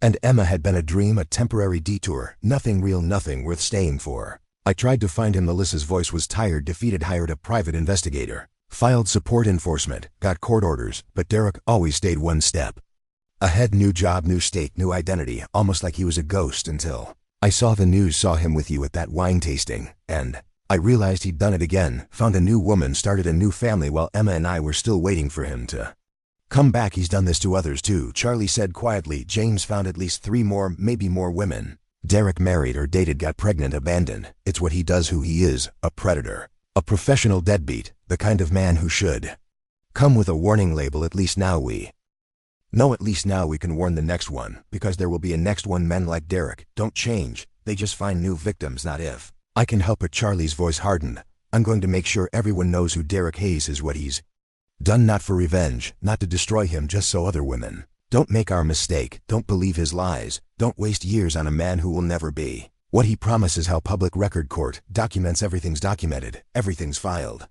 Anyone who Googles Derek's name will find the truth, the bigamy, the fraud, the child support orders, the assault, all of it forever. He won't be able to hide anymore, won't be able to start fresh. His past will follow him. Finally, Melissa was quiet for a long moment. That's brilliant, cruel, maybe, but brilliant. It's just as different from revenge. Revenge would be destroying him, making him suffer. I don't want that. I just want him to be held accountable, to face consequences, to stop hurting people. If public exposure is that, then it's worth it. What about Grace? What about Emma? Won't they see all this someday? Won't it hurt them? Maybe, probably, but lying to them would hurt worse. Pretending their father was a good man who just made mistakes. That's not protecting them. That's setting them up to trust the wrong people, to accept bad behavior, to think men like Derek are normal. I won't do that. I won't teach Grace to accept less than she deserves just to protect someone else's feelings. You're stronger than I was. No, I just have better resources. If I didn't have Uncle Victor, didn't have Nina, didn't have family who protected me, I'd be where you are, fighting alone, struggling, barely surviving. I'm not stronger, I'm just luckier than. Thank you for using your luck to help me, to help Emma, to help all of us. Derek hurt, that means everything. They ended the call with promises to stay in touch, to support each other, to make sure their daughters knew each other, half-sisters who deserved to know they weren't alone, that their father's failures weren't their fault, that they came from strong mothers who'd survived the unsurvivable. Charlie sat in the rocking chair, touched her belly, thought about Emma, 4 years old, growing up without her father, without support, without the resources that made Charlie's situation bearable. It wasn't fair. Emma had done nothing wrong. Melissa had done nothing wrong. They just believed a liar, trusted a fraud, made the mistake of thinking Derek Hayes was a real man instead of a coward in a good suit. Her phone buzzed. A text from Nina. Vanessa made bail again, but there's something you need to know. She wants to meet with you, says she has information about Derek, says you need to hear it. What do you want me to tell her? Charlie stared at the message. Vanessa, the woman who'd pushed her, who'd threatened her, who'd been sleeping with her husband, who'd claimed to be pregnant with Derek's baby. What could Vanessa possibly have to say that Charlie would want to hear? Tell her yes, but only in a public place with you present. I want to hear what she has to say. Nina responded immediately. Are you sure she assaulted you, nearly hurt Grace? You don't owe her anything, I know, but if she has information about Derek, information that helps Melissa or the other women, then I need to hear it. Not for Vanessa, for them. Okay, I'll set it up tomorrow. Coffee shop downtown, noon. I'll be there. So will James. You won't be alone with her. Thank you. Charlie set her phone down, closed her eyes. Tomorrow she'd face the woman who tried to hurt her baby, the woman who'd slept with her husband, the woman who'd called her fat and pathetic and every other cruel thing a younger, prettier woman could say to a pregnant wife. But Charlie wasn't scared, wasn't anxious, just curious. What could Vanessa possibly say that would matter? What information could she have that would change anything? Only one way to find out. The coffee shop was crowded at noon. Saturday lunch rush, families, couples, groups of friends laughing over lattes and pastries, normal people living normal lives. Charlie sat in a corner booth, Nina beside her, James Thornton standing nearby, watching the door, making sure Vanessa didn't bring anyone, didn't try anything, didn't put Charlie at risk. Vanessa arrived 15 minutes late. She looked smaller than Charlie remembered, thinner, dark circles under her eyes, hair pulled back in a messy ponytail, no makeup, wearing jeans and a sweatshirt instead of the designer dresses she'd worn to the office. She looked young, scared, broken. She sat across from Charlie, wouldn't meet her eyes, just stared at her coffee cup, hand shaking slightly. Thank you for meeting me. Vanessa's voice was barely audible. I know you don't owe me anything. I know I don't deserve your time, but I need to tell you something, and you need to hear it. I'm listening. Charlie's voice was neutral, calm. She wouldn't give Vanessa the satisfaction of seeing her angry, hurt, vulnerable.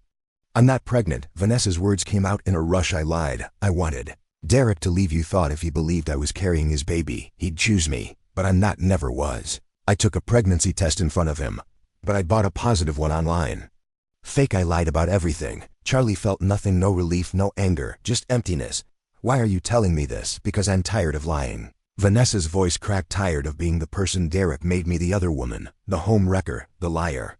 I'm not that person, wasn't that person before him, and I don't want to be that person after you pushed me while I was pregnant. You could have killed my baby. I know. Tears ran down Vanessa's face. I know, and I'm so sorry. I was so angry that day at you, at him, at myself. I saw you pregnant, married, secure, and I hated you. Hated that you had everything I wanted, but you didn't have it either, did you? He lied to both of us, used both of us. Made us both believe we were special, chosen, loved. What did he tell you about me? That you were cold, that your marriage was dead, that you trapped me with the pregnancy, that he was only staying until the baby was born. Then he'd leave, be with me, start our real life together. Vanessa wiped her eyes. I believed him every word because I wanted to believe him, wanted to believe I was special enough to make a married man leave his wife. How stupid is that? Very stupid. Charlie's voice was flat, but I was stupid too.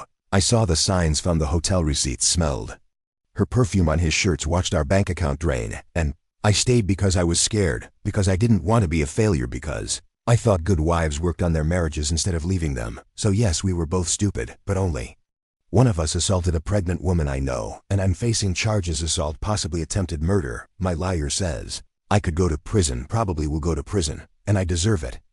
I know I do, but before that happens, I need to tell you something. Something Derek told me. Something you need to know. What? There are others more than Melissa and Emma. Derek told me once when he was drunk, said he'd been married 3 times. Before you had 4 other kids, all abandoned, all unpaid support, he said. It like he was proud of it, like being a deadbeat dad was an accomplishment, like destroying families was a game. He'd gotten really good at Charlie's stomach, turned 4 other kids, 4 other women. Derek had destroyed at least 6 families, maybe more, and he'd done it deliberately, systematically, like it was his hobby. Do you have names, locations, anything specific? Some. I wrote down what I remembered. Vanessa pulled out a folded piece of paper, slid it across the table. Cities, approximate years. First names, it's not much, but maybe enough for James to track them down, maybe enough to warn them, help them make Derek pay for all of it. James took the paper, read it quickly, made notes on his phone. This is helpful, very helpful, I can work with this. Why are you telling us this? Nina asked. Why help Charlie? Why help us destroy Derek? He's the father of your supposed baby, your boyfriend, your future. Why turn on him now? Because he left me. Vanessa's voice was hollow. After the assault, after I got arrested, he called me once, told me to keep my mouth shut, not to say anything that would implicate him. Then he blocked my number, changed his phone, disappeared, left me to face charges alone. While he signed his settlement and drove away, he didn't love me, never loved me, just used me, same as he used all of you, and I'm done being used. What do you want from us? Charlie asked. Nothing. I don't want anything. I just want you to know the truth, all of it, so you can protect Grace, so you can help Melissa, so you can warn the other women, so Derek finally faces consequences for everything he's done. That's all. That's why I'm here. Charlie studied Vanessa's face, saw genuine remorse, genuine pain, genuine regret. This wasn't the confident, smirking assistant who'd worn Charlie's bracelet, who'd bragged about Paris, who'd pushed her down at the wine tasting. This was a broken 28-year-old who'd made terrible choices and was about to pay dearly for them. I'm not ready to forgive you. Charlie's voice was careful, measured. You hurt me. You endangered my daughter. That's not something I can just forget. But I appreciate this, the information, the honesty, the apology. It doesn't fix anything, but it's more than Derek's ever given me. I don't expect forgiveness. I don't deserve it. I just wanted you to know I'm sorry for all of it, for believing his lies, for hurting you, for being so desperate for love that I destroyed someone else's life. I was wrong, completely wrong, and I'll spend a long time paying for it. What will you do now? Plead guilty, take whatever sentence they give me, serve my time, then leave California, start over somewhere. Derek Hayes doesn't exist. Try to remember who I was before him, before all this, if that person even exists anymore. She does. Charlie surprised herself by saying it.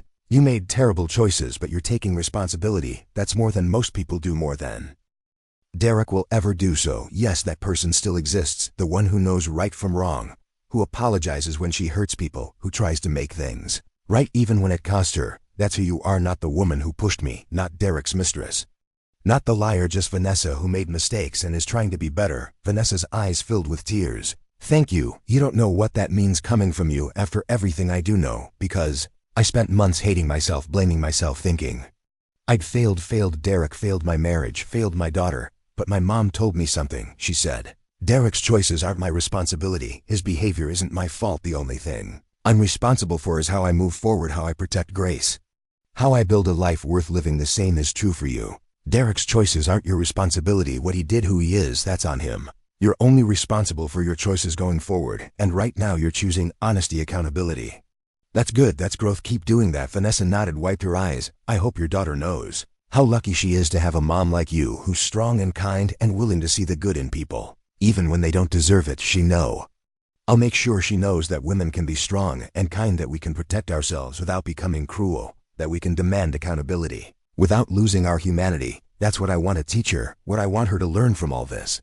Vanessa stood. Thank you for meeting me, for listening, for not treating me like I'm garbage even though I probably deserve it. You deserve consequences. You're getting them, but you don't deserve to be garbage. Nobody does, not even Derek. He just deserves to be held accountable. Finally, after years of running, Vanessa left the coffee shop, felt quieter. Somehow like her confession had taken up all the space, all the air. Charlie sat back, exhausted, drained. That was intense. Nina said quietly, "Are you okay?" "I don't know. I don't know what I feel. Sorry for her. Maybe she's 28. Her life is ruined. She's going to prison for Derek, for a man who used her and left her. That's tragic. She made choices, so did I. I chose to stay with Derek, to ignore the signs, to believe his lies. If I'd left sooner, maybe Vanessa never would have pushed me.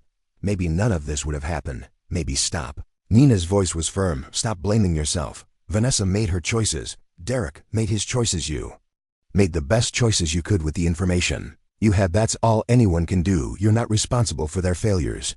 Just your own choices going forward. And right now you're choosing to help Melissa, to protect Grace, to build a better life. Those are good choices, the right choices. Focus on that." Charlie nodded, touched her belly, felt Grace kick, strong, persistent, reminding her why she'd fought so hard, why she'd documented everything, why she'd refused to let Derek walk away unscathed. Not for revenge, for Grace, for Melissa, for Emma, for all the other children Derek had abandoned. They deserve better, deserve fathers who paid their bills, showed up, took responsibility. If Derek wouldn't be that father naturally, then Charlie would force him to be that father legally. It wasn't perfect, but it was something, and something was better than nothing. "I want to hold a press conference," Charlie said suddenly. "Public, documented, on the record. Tell the truth about Derek, about the bigamy, about the pattern of abandonment, about all of it. Not to destroy him, but to warn other women, to help the women he's already hurt, to make sure everyone knows who Derek Hayes really is." "Are you sure?" Nina asked carefully. "That kind of exposure will follow Grace, follow you forever. Every Google search, every background check, every time anyone looks up your name, they'll find this story. Is that what you want?" "I don't want it, but I need it. Need the truth on record. Need other women to know before they make our mistake. Need Derek's future victims to see his past crimes. Yes, it'll follow Grace, follow me, but lying would be worse. Pretending. Derek was a good man who made mistakes. That teaches Grace to accept bad behavior, to forgive the unforgivable, to sacrifice herself for men who don't deserve it. I won't do that, won't teach her that. So yes, press conference, public record, permanent truth." Nina exchanged glances with James. Both nodded slowly. "Okay, if that's what you want, we'll set it up. But Charlie, be prepared. It's going to get ugly. Derek will fight back, try to discredit you, call you bitter, vindictive, say you're using Grace as a weapon. Are you ready for that?" "Yes, because I have the truth, the evidence, the documented pattern." Derek can say whatever he wants. The facts don't care. The security footage doesn't lie. The bank statements prove everything. Let him try to fight. Let him try to spin this. It won't work. The truth always wins eventually. And the truth is, Derek Hayes is a predator, a fraud, a deadbeat dad who's destroyed multiple families. That's who he is. That's what he's done. And now everyone's going to know. When do you want to do this? Soon, before Grace is born, before I'm too tired, or too busy, or too distracted. I want this done, finished, put to rest, so when Grace arrives, she arrives into a clean future, a fresh start, a life where her father's crimes are already documented and dealt with, where she doesn't have to wonder, or worry, or carry the weight of secrets. Everything's already public, already known, already handled. Okay. Nina made notes. I'll contact Uncle Victor, have him arrange it. His connections will ensure coverage. Press, media, everyone who matters will hold it at the Castigliano estate, same place where Vanessa pushed you. Full circle, poetic justice, perfect. Charlie smiled, felt something settle in her chest. Peace maybe, or just the absence of shame. The freedom that came from deciding to tell the truth, regardless of consequences. Let's do it. Let's make sure Derek Hayes never hurts another woman again. The press conference was held 3 days later, Saturday afternoon. The Castellano estate, same place where everything had started, where Vanessa had pushed Charlie, where Derek's lies had finally caught up with him, where 50 witnesses had seen the beginning of the end. Now 100 people filled the tasting room, reporters, cameras, journalists from every major outlet in California. Uncle Victor's influence had ensured coverage. This story would run everywhere, would be documented, archived, permanent. Charlie stood at the podium, 7 months pregnant, now her belly prominent, undeniable, a visual reminder of who'd been hurt, who'd been protected, who Derek had prioritized, and who he'd abandoned. She wore a simple blue dress, her grandmother's pearl earrings, no jewelry, no makeup beyond basic coverage. She wanted to look honest, real, not polished or perfect or staged. Just a pregnant woman telling the truth. Nina stood to her left, Uncle Victor to her right, James Thornton in the back, watching, protecting, making sure Derek didn't show up, didn't try to interfere, didn't attempt to stop the truth from coming out. "My name is Charlotte Hayes." Charlie's voice was steady, strong. 3 weeks ago, I was assaulted. While pregnant at this estate during a wine tasting, the assault was captured on video by multiple witnesses. I'm here today to share the truth, not for revenge, not for sympathy, but for accountability. She laid out the facts clearly, concisely, without emotion, just truth: the affair, the financial theft, the assault. Vanessa's confession, then the bigger revelation, the pattern. Melissa Brennan, Emma, the 3 other women. James had tracked down the 4 other children. Derek's history, spanning a decade. 6 women, 7 children, all abandoned, and all unpaid support, all left to struggle while Derek moved on to his next victim. I'm not the first woman Derek Hayes deceived. I'm not the only one he hurt, but I hope I'm the last. I'm speaking publicly. Because silence protects predators, because other women deserve to know who they're dealing with, because my daughter deserves to grow up knowing her mother fought for what was right. The questions came fast. She answered each one honestly, without malice, just facts. Do you hate Derek Hayes? No, I don't hate him. I pity him. He's 40 years old, and he has nothing, no real relationships, no family who respects him, no children who love him, just a trail of wreckage and a reputation that will follow him forever. That's not a life, that's a prison of his own making. I don't hate him. I just want him held accountable. Do you hate Vanessa Cole? I hate what she did, but I understand her situation better. Now Derek told her I was his ex-wife, that our marriage was over, that I was unstable. The same lies he told Melissa 4 years ago. The same lies he's told every woman he's hurt. Vanessa made terrible choices. She's facing consequences.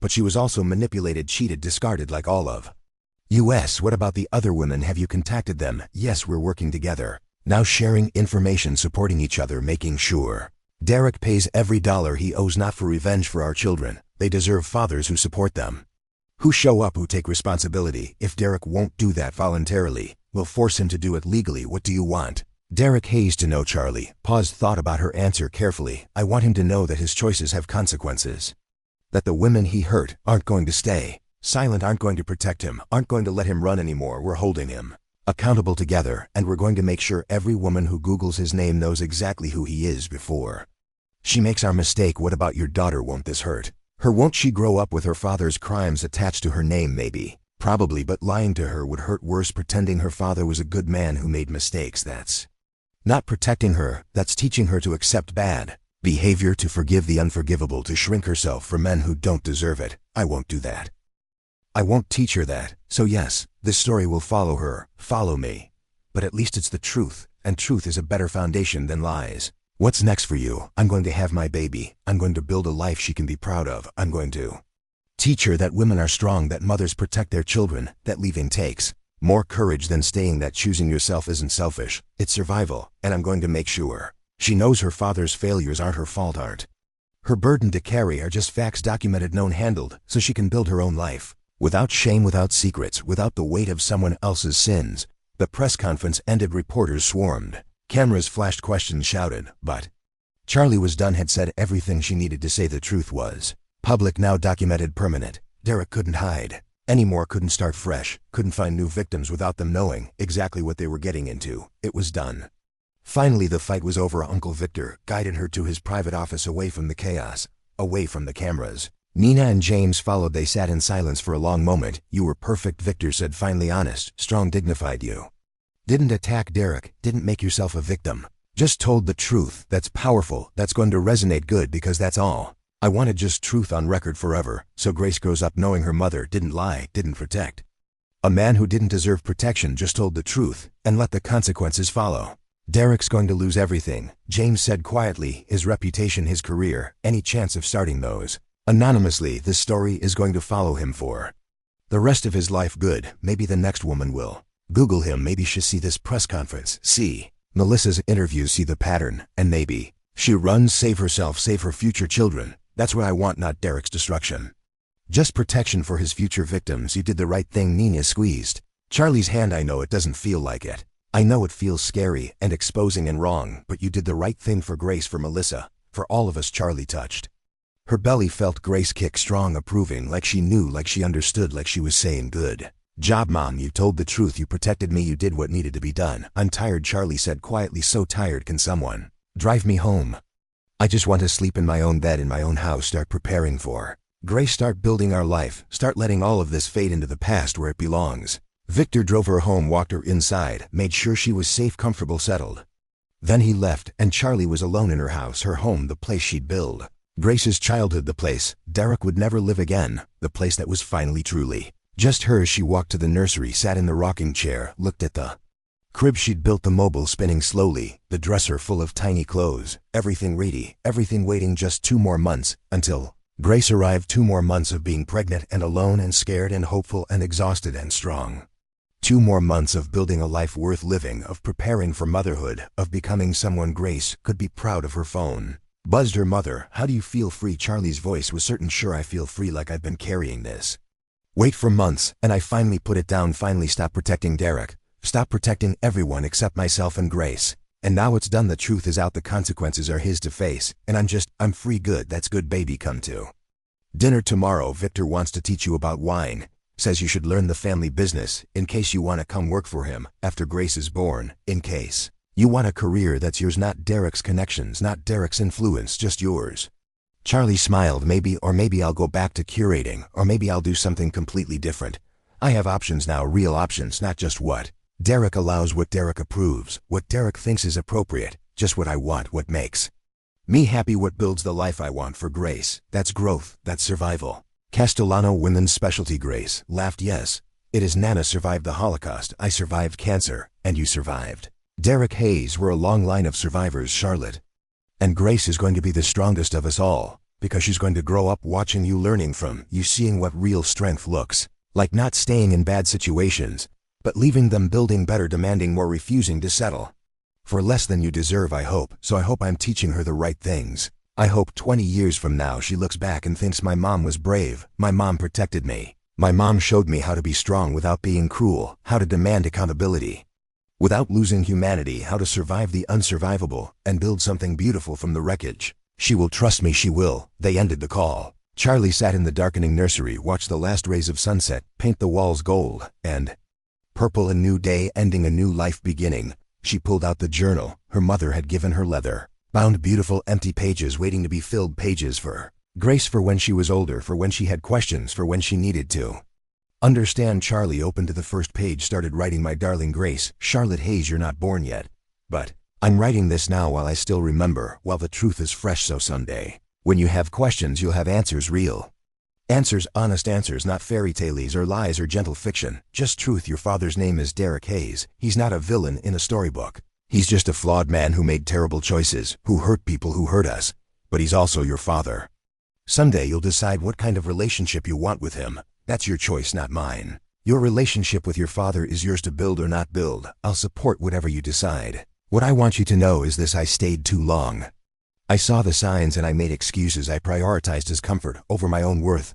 I shrunk myself to make room for his ego. Those were my mistakes, not yours, never yours.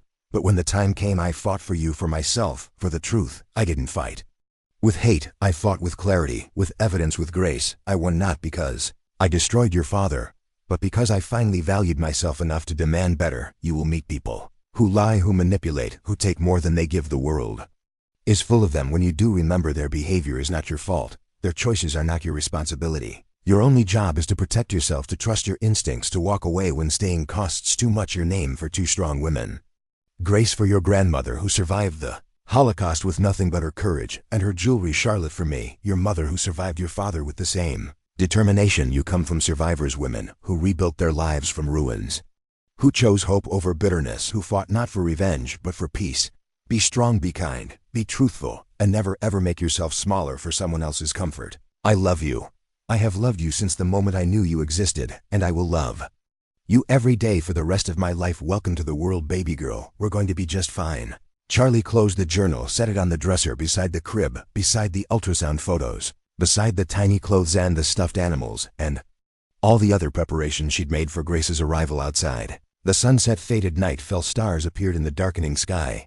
Charlie sat in the rocking chair, hand on her belly. Grace kicking strong and steady, both of them, ready, both of them waiting, both of them surviving. Her phone buzzed one more time, a text from Melissa. I saw the press conference. Thank you for everything. Emma's going to grow up knowing there are women who fight, who protect, who refuse to let bad men win. Thank you for showing her that, showing all of us that. Charlie smiled, typed back, we're family now, all of us.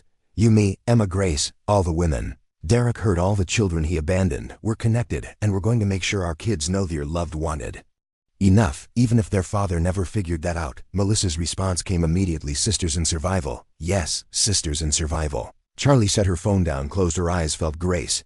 Settled, felt her own heartbeat slow, felt peace wash over her. Like a wave, she'd done it, she'd left, she'd fought. She'd won, not perfectly, not without pain, not without cost, but she'd won, she'd protected. Grace, she'd helped Melissa and Emma and the other women. She told the truth, she demanded accountability, she'd refused to shrink, to hide, to protect a man who didn't deserve protection. And now she was free, finally, truly, completely free. Grace Charlotte Hayes would be born into freedom, into truth, into a life built on honesty, instead of lies, into a family of survivors who teach her strength, courage, worth, into a future that was hers to build however she wanted. That was enough, more than enough, that was everything. Charlie opened her eyes, looked around the nursery, at the crib she'd built, the wall she'd painted, the life she'd created from the wreckage of her marriage. It wasn't perfect, wasn't what she'd imagined 7 years ago when she'd married Derek, but it was real, it was honest, it was hers. And sometimes real was better than perfect. Sometimes truth was better than fantasy. Sometimes survival was better than settling. Charlie stood, walked to the window, looked out at the night sky and at the stars, at the future stretching ahead, unknown, uncertain, but hers and Grace's to build, to shape, to fill with whatever they wanted. Tomorrow would come with its challenges, its uncertainties, its fears and hopes and possibilities. But tonight, Charlie was just a woman in a nursery preparing for her daughter, building a life, surviving, and survival, she'd learned, was its own kind of victory, the best kind, the only kind that mattered. Grace Charlotte Hayes was born 2 months after that press conference, 8 pounds 3 ounces, perfect, strong, loved. She's 3 now, and sometimes she asks about her daddy. I show her the journal, tell her the truth, age-appropriate truth, but truth, she deserves that. Derek pays his child support, shows up for supervised visits. He's been consistent for 3 years now. It's not love, it's obligation, but it's something. Melissa and I are friends. Emma and Grace are sisters, the other women. Derek hurt. We're all connected now, supporting each other, protecting our kids, building lives he can't touch. If my story helped you, if it made you feel less alone, less crazy, less broken, please like this video, share it with someone who needs to hear it. Subscribe for more stories about survival, strength, and starting over, because we're all just trying to survive the unsurmountable. And we do it better together. Thank you for listening. Thank you for believing me. Thank you for being here. You're not alone, none of us are. Daughter, building a life, surviving, and survival, she'd learned, was its own kind of victory, the best kind, the only kind that mattered. Grace Charlotte Hayes was born 2 months after that press conference, 8 pounds 3 ounces, perfect, strong, loved. She's 3 now, and sometimes she asks about her daddy. I show her the journal, tell her the truth, age-appropriate truth, but truth, she deserves that. Derek pays his child support, shows up for supervised visits. He's been consistent for 3 years now. It's not love, it's obligation, but it's something. Melissa and I are friends. Emma and Grace are sisters, the other women. Derek hurt. We're all connected now, supporting each other, protecting our kids, building lives he can't touch. If my story helped you, if it made you feel less alone, less crazy, less broken, please like this video, share it with someone who needs to hear it. Subscribe for more stories about survival, strength, and starting over, because we're all just trying to survive the unsurmountable. And we do it better together. Thank you for listening. Thank you for believing me. Thank you for being here. You're not alone, none of us are.